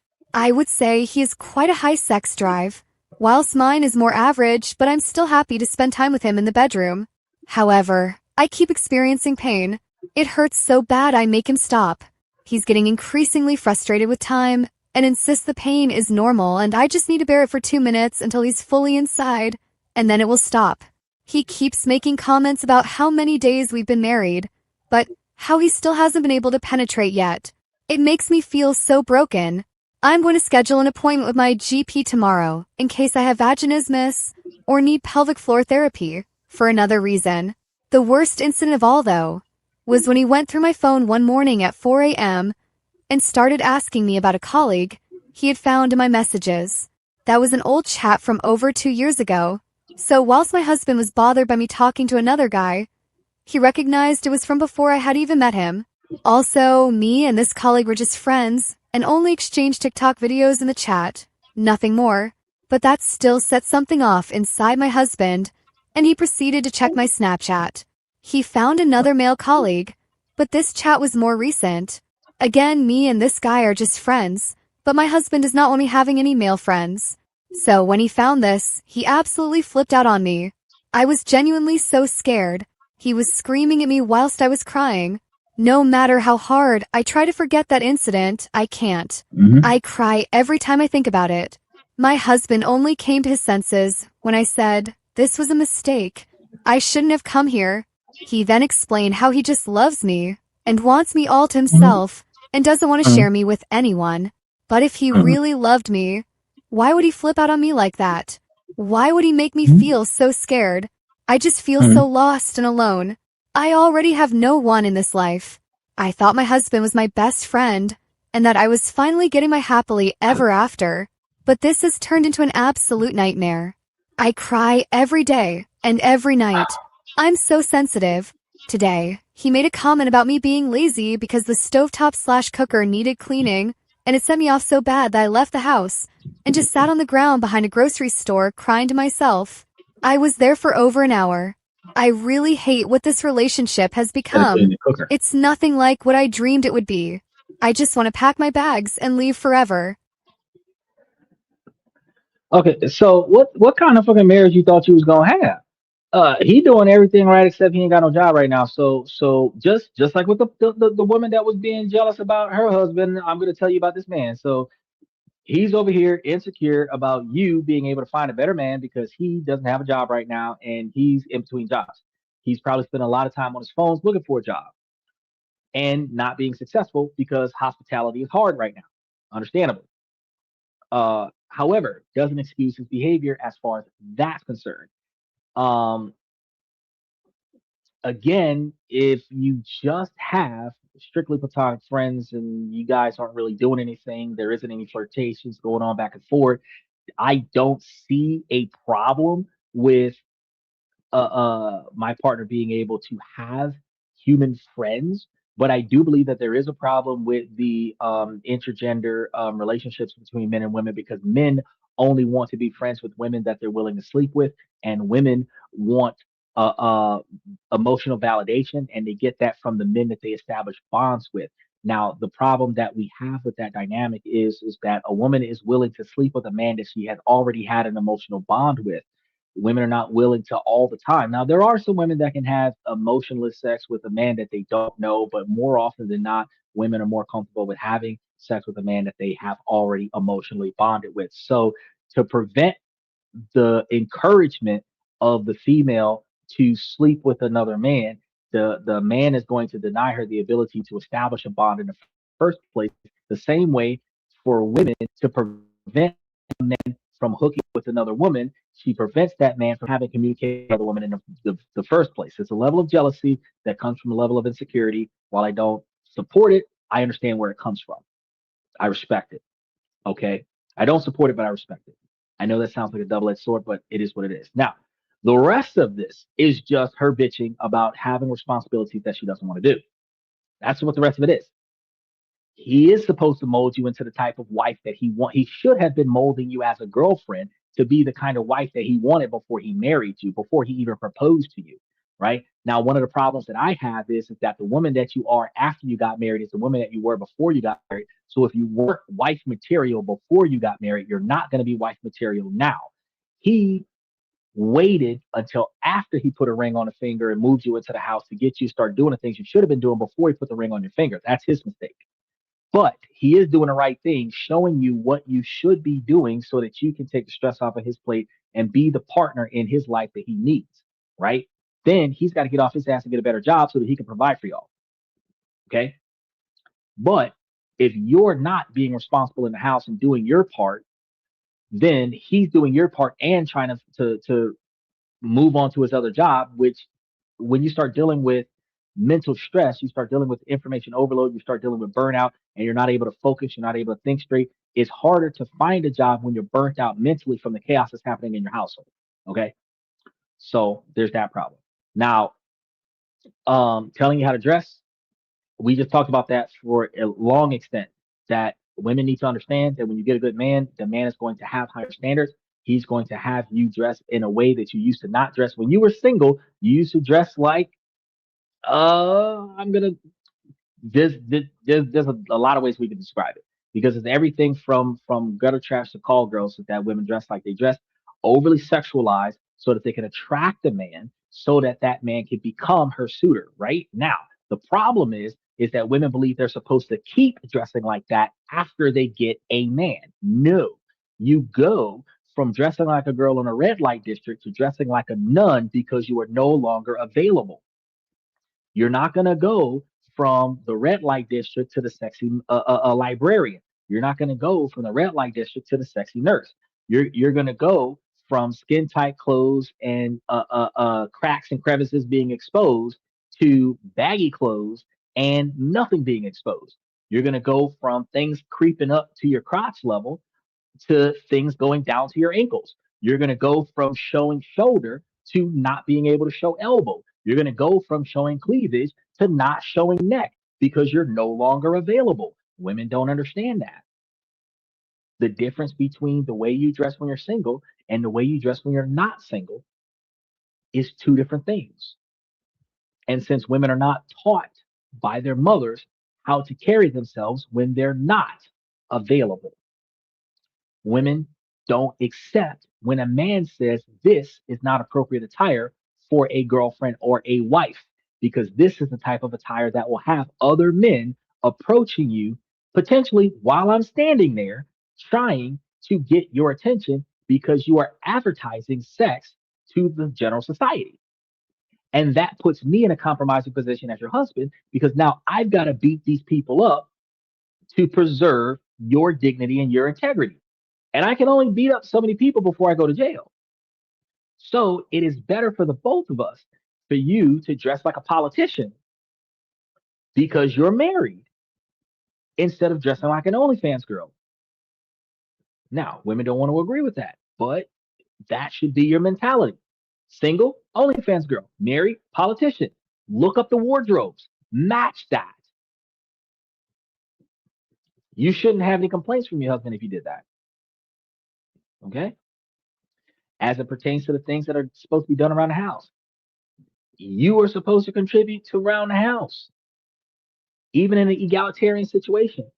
Somebody's going to do something, somebody's going to do something else. But, if he asked you to do something that you didn't want to do, and instead of you doing it, you went down the street for an hour and cried in a corner, and then you're going to come back and you're not going to do it. You're going to complain about him telling you to do it. Ultimately, he has given you tasks that he needs you to accomplish, and you have shown him that you'll do everything except for accomplish what he asked you to accomplish. If you are given an assignment by the head of household, and you do everything but the head of household's assignment, you have failed in your position because you were given an instruction and you didn't achieve it. If your commanding officer told you to go and secure the package and you've done everything except for secure the package, you could have freed the slaves, you could have rescued the children, you could have stopped the bomb threat, but you didn't secure the package. That was your primary mission. You failed your primary mission. Doesn't matter what else you did. You failed your primary mission. Matter of fact, treason, because you didn't do what you were sent out there to do, which was secure the package. You cannot say, fuck what you told me to do. I did something else. Praise me for doing what I wanted, not what you needed me to do. That is not a good wife. A good wife does what you need the wife to do.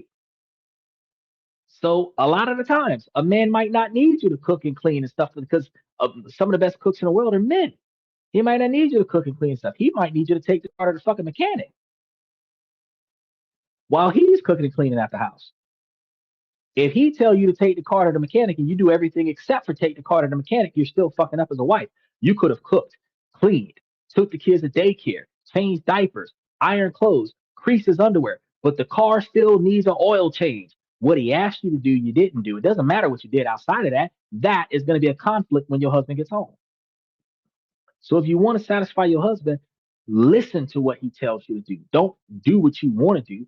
Do what he tells you to do. One of the things when I be on social media platforms and these girls go, oh, I've been single for such and such time, and this is why. First thing I ask in the comment section, are you obedient? Straight up. Because you would have less conflict in your relationship if you did what your husband told you to do. And while before women call me misogynistic, all women admit that men don't ask for much, that the shit that women want far exceeds the vast majority of anything that a man could ever ask for.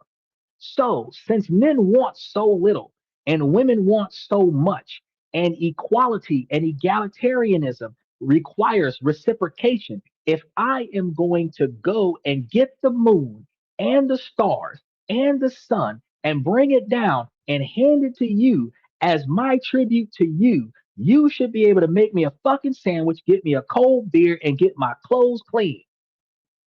Because I'm not asking you to do nearly as much as what you're asking me to do. But women believe that they're supposed to be put on a pedestal, worshiped, praised, given all these gifts, everything she asked for, things she didn't ask for, on top of that. But if I ask you for anything, I'm a bastard. That makes no sense. That makes absolutely no sense. A man is not unreasonable. If you write down, and this is the ladies, any ladies that are here, y'all can jump in the comment section and put your 2 cents in. But ladies, let's be real quick. If you're in a relationship right now, write down all the things that you want, then write down all the things that you get from your boyfriend or your husband. You can write the same thing down more than once. Now, after you finish writing that down, write down all the shit he asked you to do. I can guarantee you that his list is way shorter than your list. Then write down the shit that you actually do for him. Notice how what you do for him isn't what the fuck he asked you to do, but everything you asked him to do, he did and extra. That's why y'all have fights in a relationship. That's why y'all don't get along in a relationship. Because a woman will tell a man to pick up a couch and he'll pick up a couch, and a man will tell a woman to go wash the crock pot, and she'll, why you gotta make me do it? Why can't you do it? Why do you gotta be defensive? Why can't you just follow fucking instructions?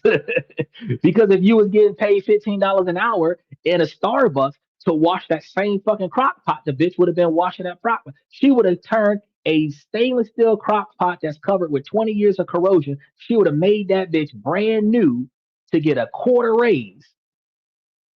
But you won't clean it at the damn house where you live. Oh, that's oppressive.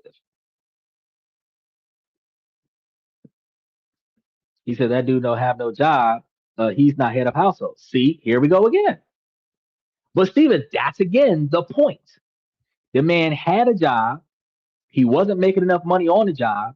He quit the job, and now he's trying to find another job. And because he doesn't have the job that you would expect him to have to be considered the head of household, no one has respect for the man in the man's role until the man's role is 100% fulfilled. However, you didn't come up here and say, oh, she's not filling her role either, because her role is to support him with the stuff around the house. And she's not doing her part.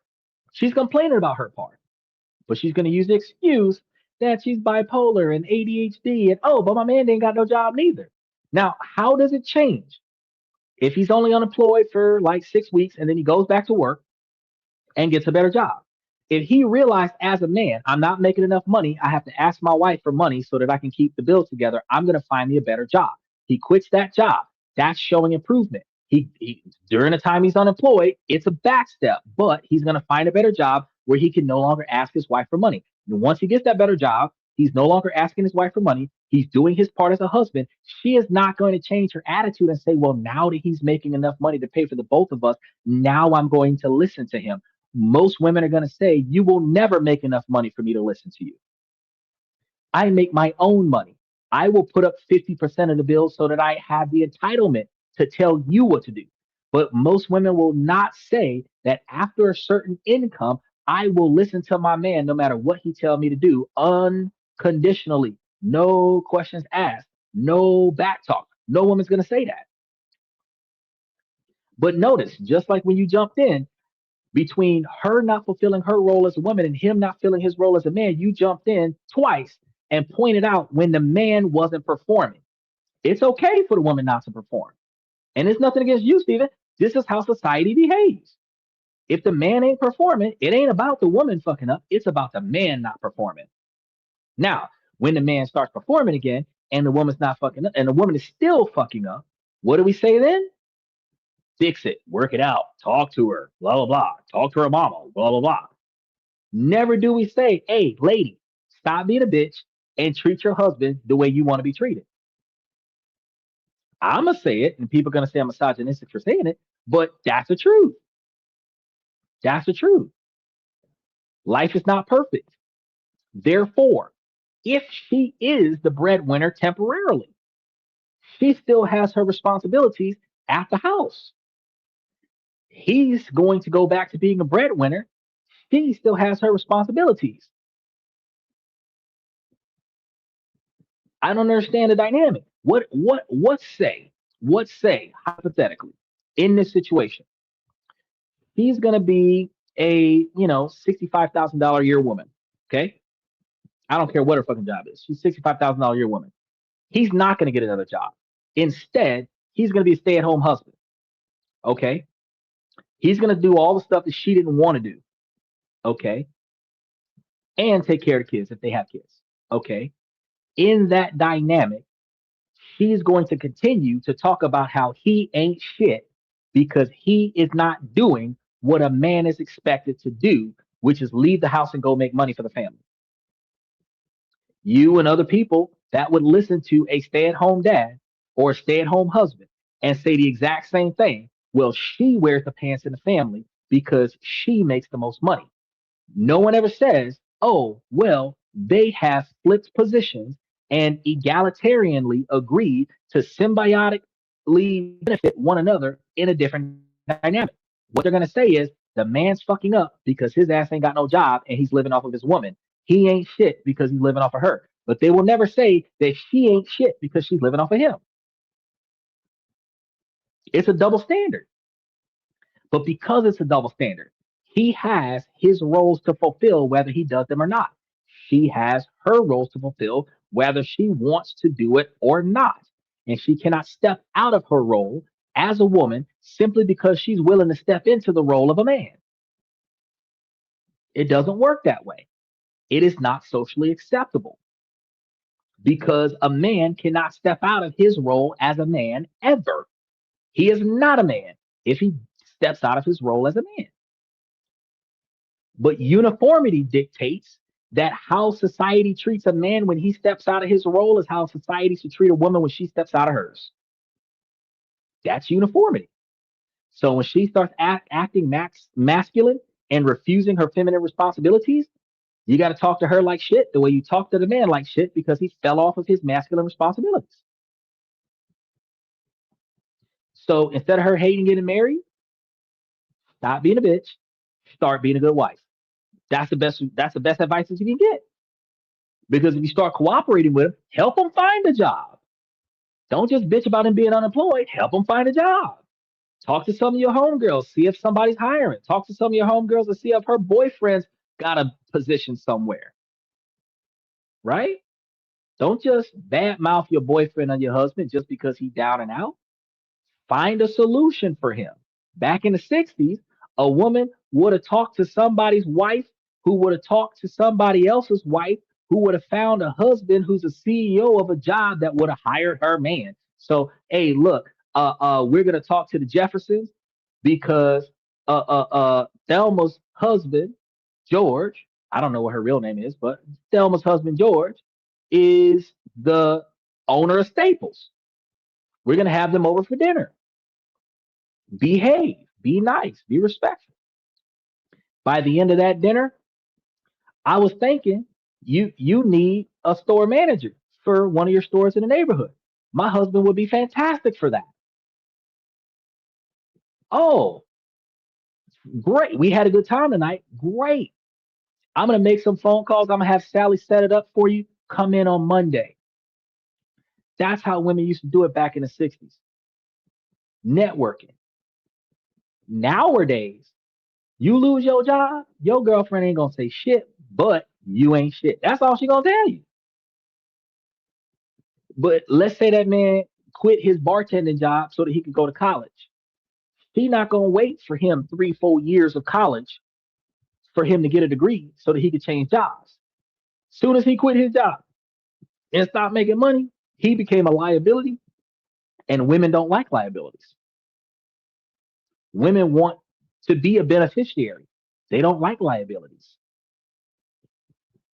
So the dynamic is not balanced. She's not going to be happy no matter what she does because she wants to be kept, but she doesn't want to follow instructions. She didn't want to follow instructions with her parents, and she doesn't want to follow instructions from her husband. You cannot be a subordinate and not follow instructions. You cannot be a dependent and not be a subordinate and not follow instructions. It just doesn't work. All right, let's try another one. We got a couple more and we're going to wrap things up. Let's go ahead and try this. My best friend of 3 years became my girlfriend. Then her ex came back, and she left me for him. Found out the truth by accident. I met her through a mutual friend at university. We just clicked instantly, same humor, same weird taste in music. Stayed up till 3 a.m. on calls talking about nothing and everything. For 3 years we were just friends, even though everyone around us kept saying we acted like a couple. I never made a move, because I didn't want to lose her if it went wrong. Eventually I couldn't hold it in anymore. I told her how I felt, fully expecting her to laugh it off or say she only saw me as a friend. She didn't. She said she'd been waiting for me to say something first. We got together, and for a while it genuinely felt like the best decision of my life. Somewhere in those 3 years of friendship, she'd mentioned an ex once or twice, nothing dramatic. Just we dated. It ended badly. I don't talk to him anymore. I never pushed for details. Why would I? It was in the past. Or so I thought. About 4 months into our relationship, she started acting distant. Shorter replies. Busy a lot more often. Canceling plans last minute. I chalked it up to stress from her job. Then one night, I was helping her set up a new laptop, and her old phone synced messages to it by accident. That's how I found out her ex had reached out to her almost 2 months earlier, and she'd been talking to him the entire time, never once mentioning it to me. I confronted her. She didn't even deny it. She said things with him had unfinished business, and that seeing him again made her realize she'd never really moved on. 2 weeks later, she ended things with me. A month after that, mutual friends told me she was back with him. The part that still messes with my head isn't even the breakup. It's that she chose to hide it instead of just being honest with me from the start. If she'd told me, hey, my ex texted me, I need to think about some things, I could have respected that. Instead, I found out by accident, like a stranger looking in from the outside on my own relationship. It's been about 2 months now. I've deleted her number, but we still have the same friend group, so I know I'll run into her eventually, possibly with him. I don't know whether to try to get closure by talking to her honestly about what happened, or just go full no contact and let the friend group drift on its own. What should I do? Ask her for an honest conversation about what happened, or cut contact completely and let it fade out naturally? I'm going to start by saying cut contact completely, no contact, let it fade out. If you do not have serious best friends where it's just mutual friends that you know through her, or y'all just they're situational or locational friends where y'all all usually hang out at the same locations just because that's where y'all go, then if you stop going to those places because you don't want to see her, you're going to stop running into them. And if they're not your genuine friends, where they're exclusively your friends, but y'all just like started hanging out together because you had this girlfriend, then they're not the kind of friends that's going to be there when she's not there anymore. So you can just phase out friends as well. Um, but this is a type of dynamic, which is why I think we've had two or three people that come on a show where jealousy, they didn't want their partner to talk to somebody else. They're just friends. We're not doing anything. This is why. Because if your friend of 3 years starts becoming a romantic partner, that would ruin our relationship, right? Now, she probably was in a relationship with this guy during the 3 years that the two of y'all were friends. At some point, she broke up with him because she liked the way things was with you. Then, after she got with you and y'all kind of the novelty of it and y'all kind of romped around for a little bit, the honeymoon phase, first 4 months, so 3 months of it, honeymoon phase, something new. She got used to you. And then she realized that she really didn't want to leave him. She was probably just mad at him for something, but she left him and got with you. But now she wants to get back with him because the novelty of him returning. So she's still indecisive. But part of the reason why she left hasn't improved. She didn't get over him, but he hasn't improved and he hasn't gotten over her, right? He's begging for her to come back. She's the one that walked away, right? So the problem is that neither one of them have grown. So if you stay in the friend group and you stay, because you basically with the rebound, right? If you stay available to be that rebound, she will end up leaving him and getting back with you again, right? Um, to me, I think that that's not good for you emotionally, psychologically. That's not good for you financially. That's not good for you, right?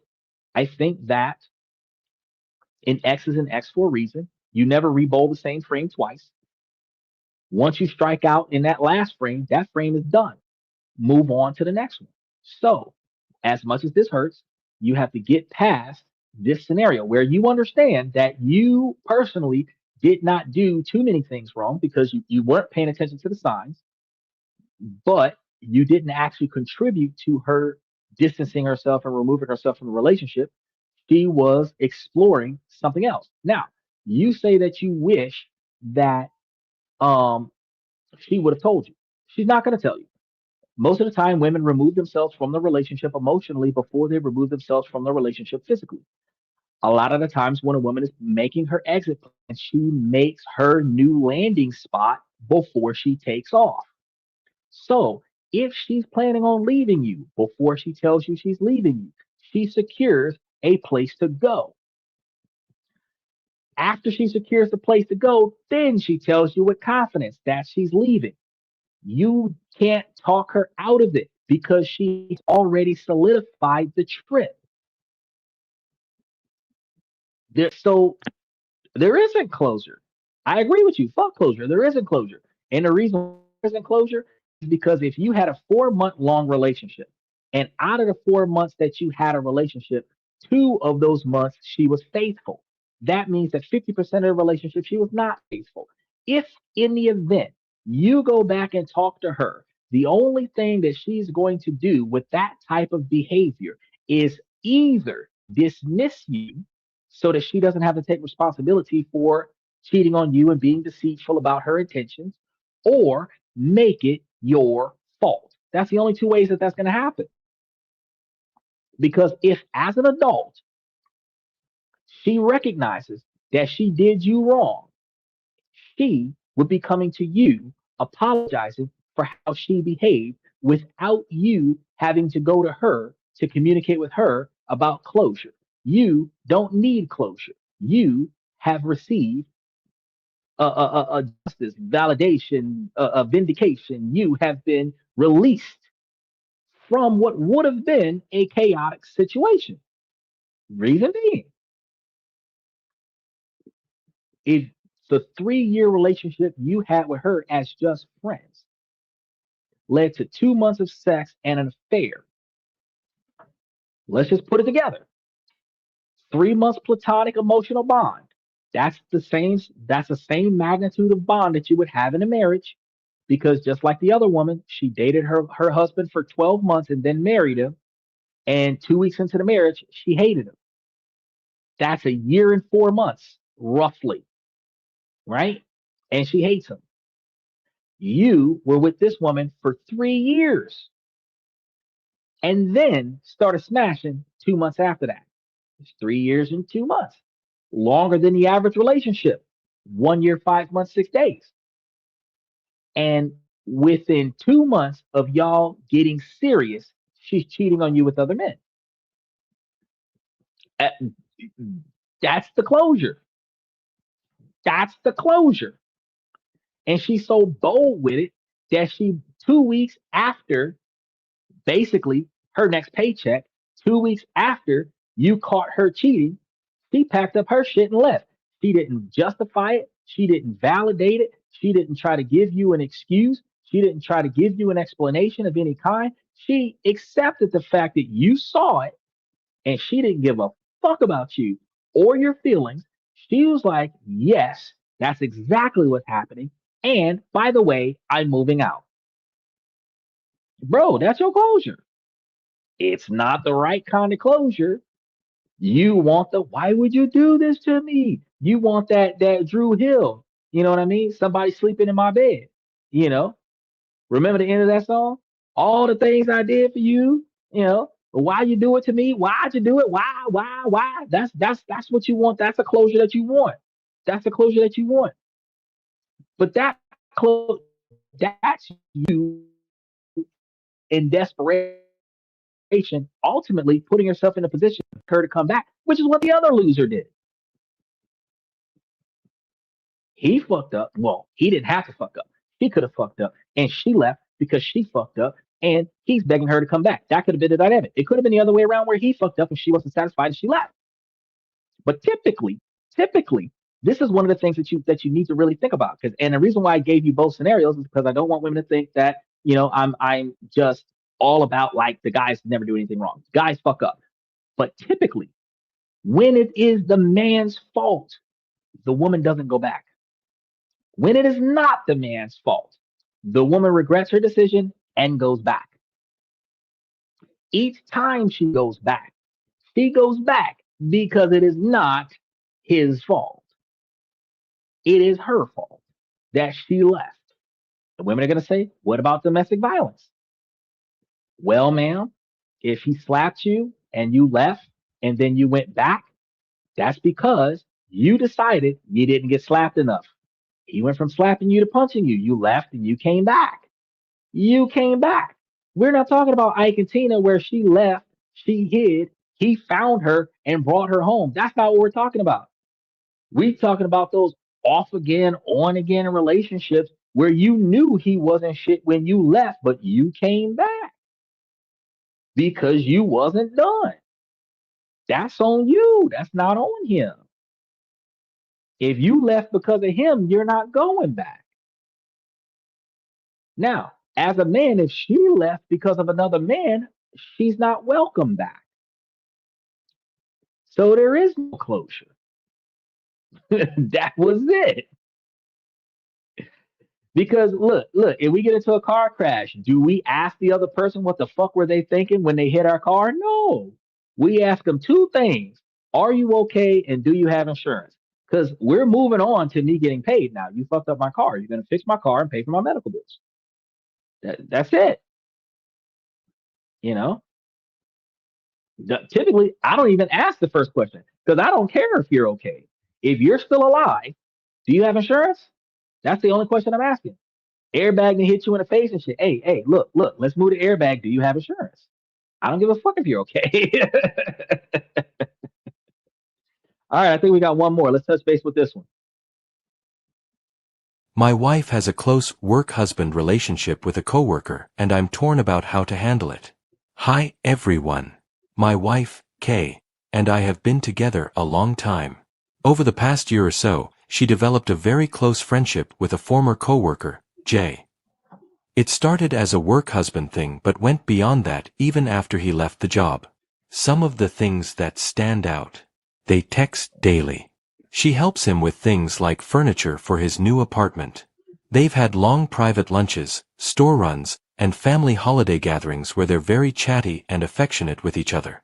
She's brought him food, given him rides, etc. I've talked to her about it openly. I told her I noticed it felt like an emotional affair and encouraged her to It be is. discreet if she wanted more. This past Monday, she helped Jay move furniture to his apartment. They spent several Mhm. hours together alone. I was home with the dog. Mhm. She came Mhm. home tired and we haven't really talked about the day. Any advice on how to navigate this? Thanks.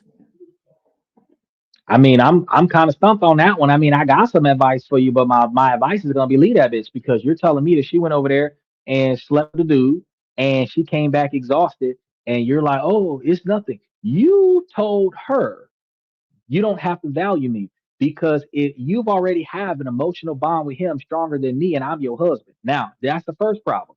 Now, the next problem is that you just told her if you're going to carry the relationship further than what it is, be discreet about it. So don't tell me that you're sleeping with this dude if you're sleeping with this dude. But I already know that y'all got the kind of chemistry that y'all going to start sleeping together eventually. Now, you tell me that you're going to go to his house and help him move furniture. You sleeping with the dude over there while even if y'all do move furniture, y'all gonna sleep with each other on the furniture, and then you're gonna come back after you've taken a shower, fix your hair and everything that, and you're gonna come back blown out and everything like that, exhausted, and you're not gonna want to do for your husband what you did with this guy. I'm gonna be real. If your woman is willing to do for another man what she is not willing to do for you, the relationship is over. Plain and simple. The relationship is over. He just hasn't left you because again, men are fulfilled physically, women are fulfilled emotionally. He can be physically living with a stable income and emotionally with the guy on the job. He might not be financially stable, but she can get the emotional validation, the romance, and everything like that that she wants from that guy and the financial stability from you. Now, not saying that men don't do the same thing. He'll stay with the wife that he already married because that's a financial obligation, but he'll cheat on her with a woman that will respect him and value him and validate him and give him good sex. You got a headache. She's putting out. I'm not going to leave you because it's going to cost my estate, but I am going to sleep with her because you don't want kids and she does. It's the same dynamic. But a man is going to do physically what a woman's going to do emotionally, right? But you're telling her if you're going to carry this further, be discreet is equivalent to a woman telling her man if you're going to sleep with her, don't get her pregnant. It's the same dynamic, just different expectations. Women are going to say that's not the same. No, it is the same. It is an emotional affair in your marriage. Now, granted, you're not doing your part as the husband in a relationship, which is why she is emotionally starved and she's finding that validation outside of her relationship. The same way in a relationship where a man starts bonding with a woman and having that physical affair outside of the relationship, the physical intimacy in his relationship doesn't exist. So he's fulfilling that physical desire outside of his relationship.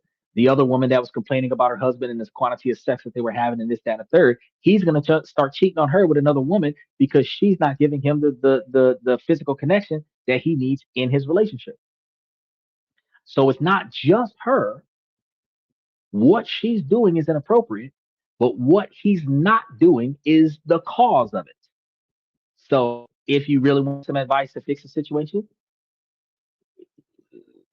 stop being a simp and start giving your woman the emotional validation that she needs in a relationship and put a stop to her emotional relationship that she's having with this guy that is clearly inappropriate because she is married and she is not supposed to be treating this man that is not her husband better than her husband. It's not supposed to happen. Now, if she bucks back on you, can't tell me what to do, we've been friends forever, blah, blah, blah, blah, blah. She's showing you she has no respect for the marriage. Get a divorce. I'm not, if I tell you that I don't feel comfortable with the man that you're talking to, y'all are too close, and I think that that's jeopardizing our marriage, you need to stop affiliating with him. If a woman would have told a man that, the man would stop talking to the woman, the other woman, or the woman that he's married to would expect him to stop talking to the other woman. So, uniformly speaking, if a man came up and said that, you don't back talk. You say, okay, I understand. Go and let this man know. Look, I know we've been having a good time. My husband's starting to feel insecure about it. He's uncomfortable about it. I have to stop this to preserve my marriage. She doesn't even have to say that you're insecure about it. She can say that my husband's not okay with our relationship and I have to stop this. Or I value my relationship too much to continue this. Either way it goes, you're going to put a stop to the shit you've got going on with that other guy because your marriage is on the line now. If you're not willing to do that, then the marriage wasn't important to you in the first place. But we got to remember, women will sacrifice the family for their own happiness. Men will sacrifice their happiness for the family. So again, if she pushes back at all, divorce. Because your relationship is over already, because the emotions are gone. Now y'all can rekindle it between the two of you. But that requires both of you to invest in each other as much as she's invested in this other guy. All right. That was the last one. We crossed over 4 hours tonight. Woo. We're not going to be able to do this tomorrow. Tomorrow we got something to do 30 minutes ago. But tomorrow's not going to be as big of a topic as today was. Either way, I'm going to start by saying first, ladies, as long as the situation doesn't make sense, I'm going to keep asking you ladies to make it make sense. So ladies, please make it make sense. Special shout out to OG Kicks, Steven, Michael, FX Trader. I really appreciate you guys. Max the Poser, TF Fireball. I really appreciate you guys for coming and showing support to the show. I want to thank you guys for coming to this and that.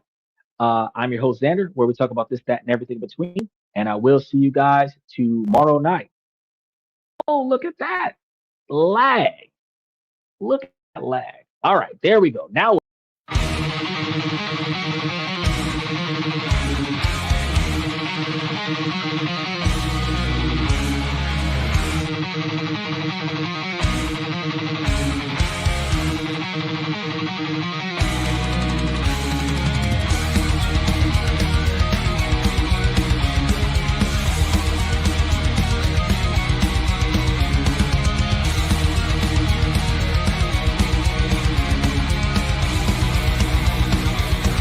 Higher ground.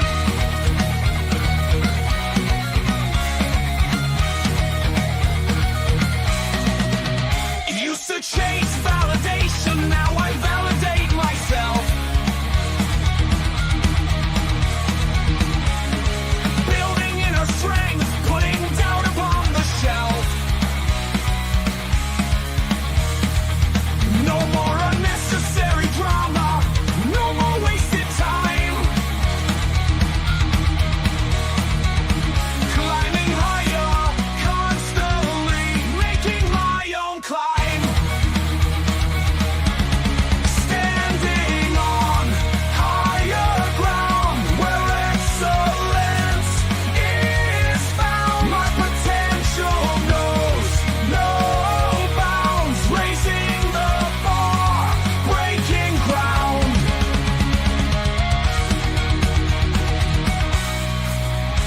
My network is my net worth. Choose your company wise. Surround yourself with eagles, not with sheep in disguise. Every interaction is a reflection of my brand. Quality over quantity, that's my personal command. I'm not landing on higher ground where excellence is found. My potential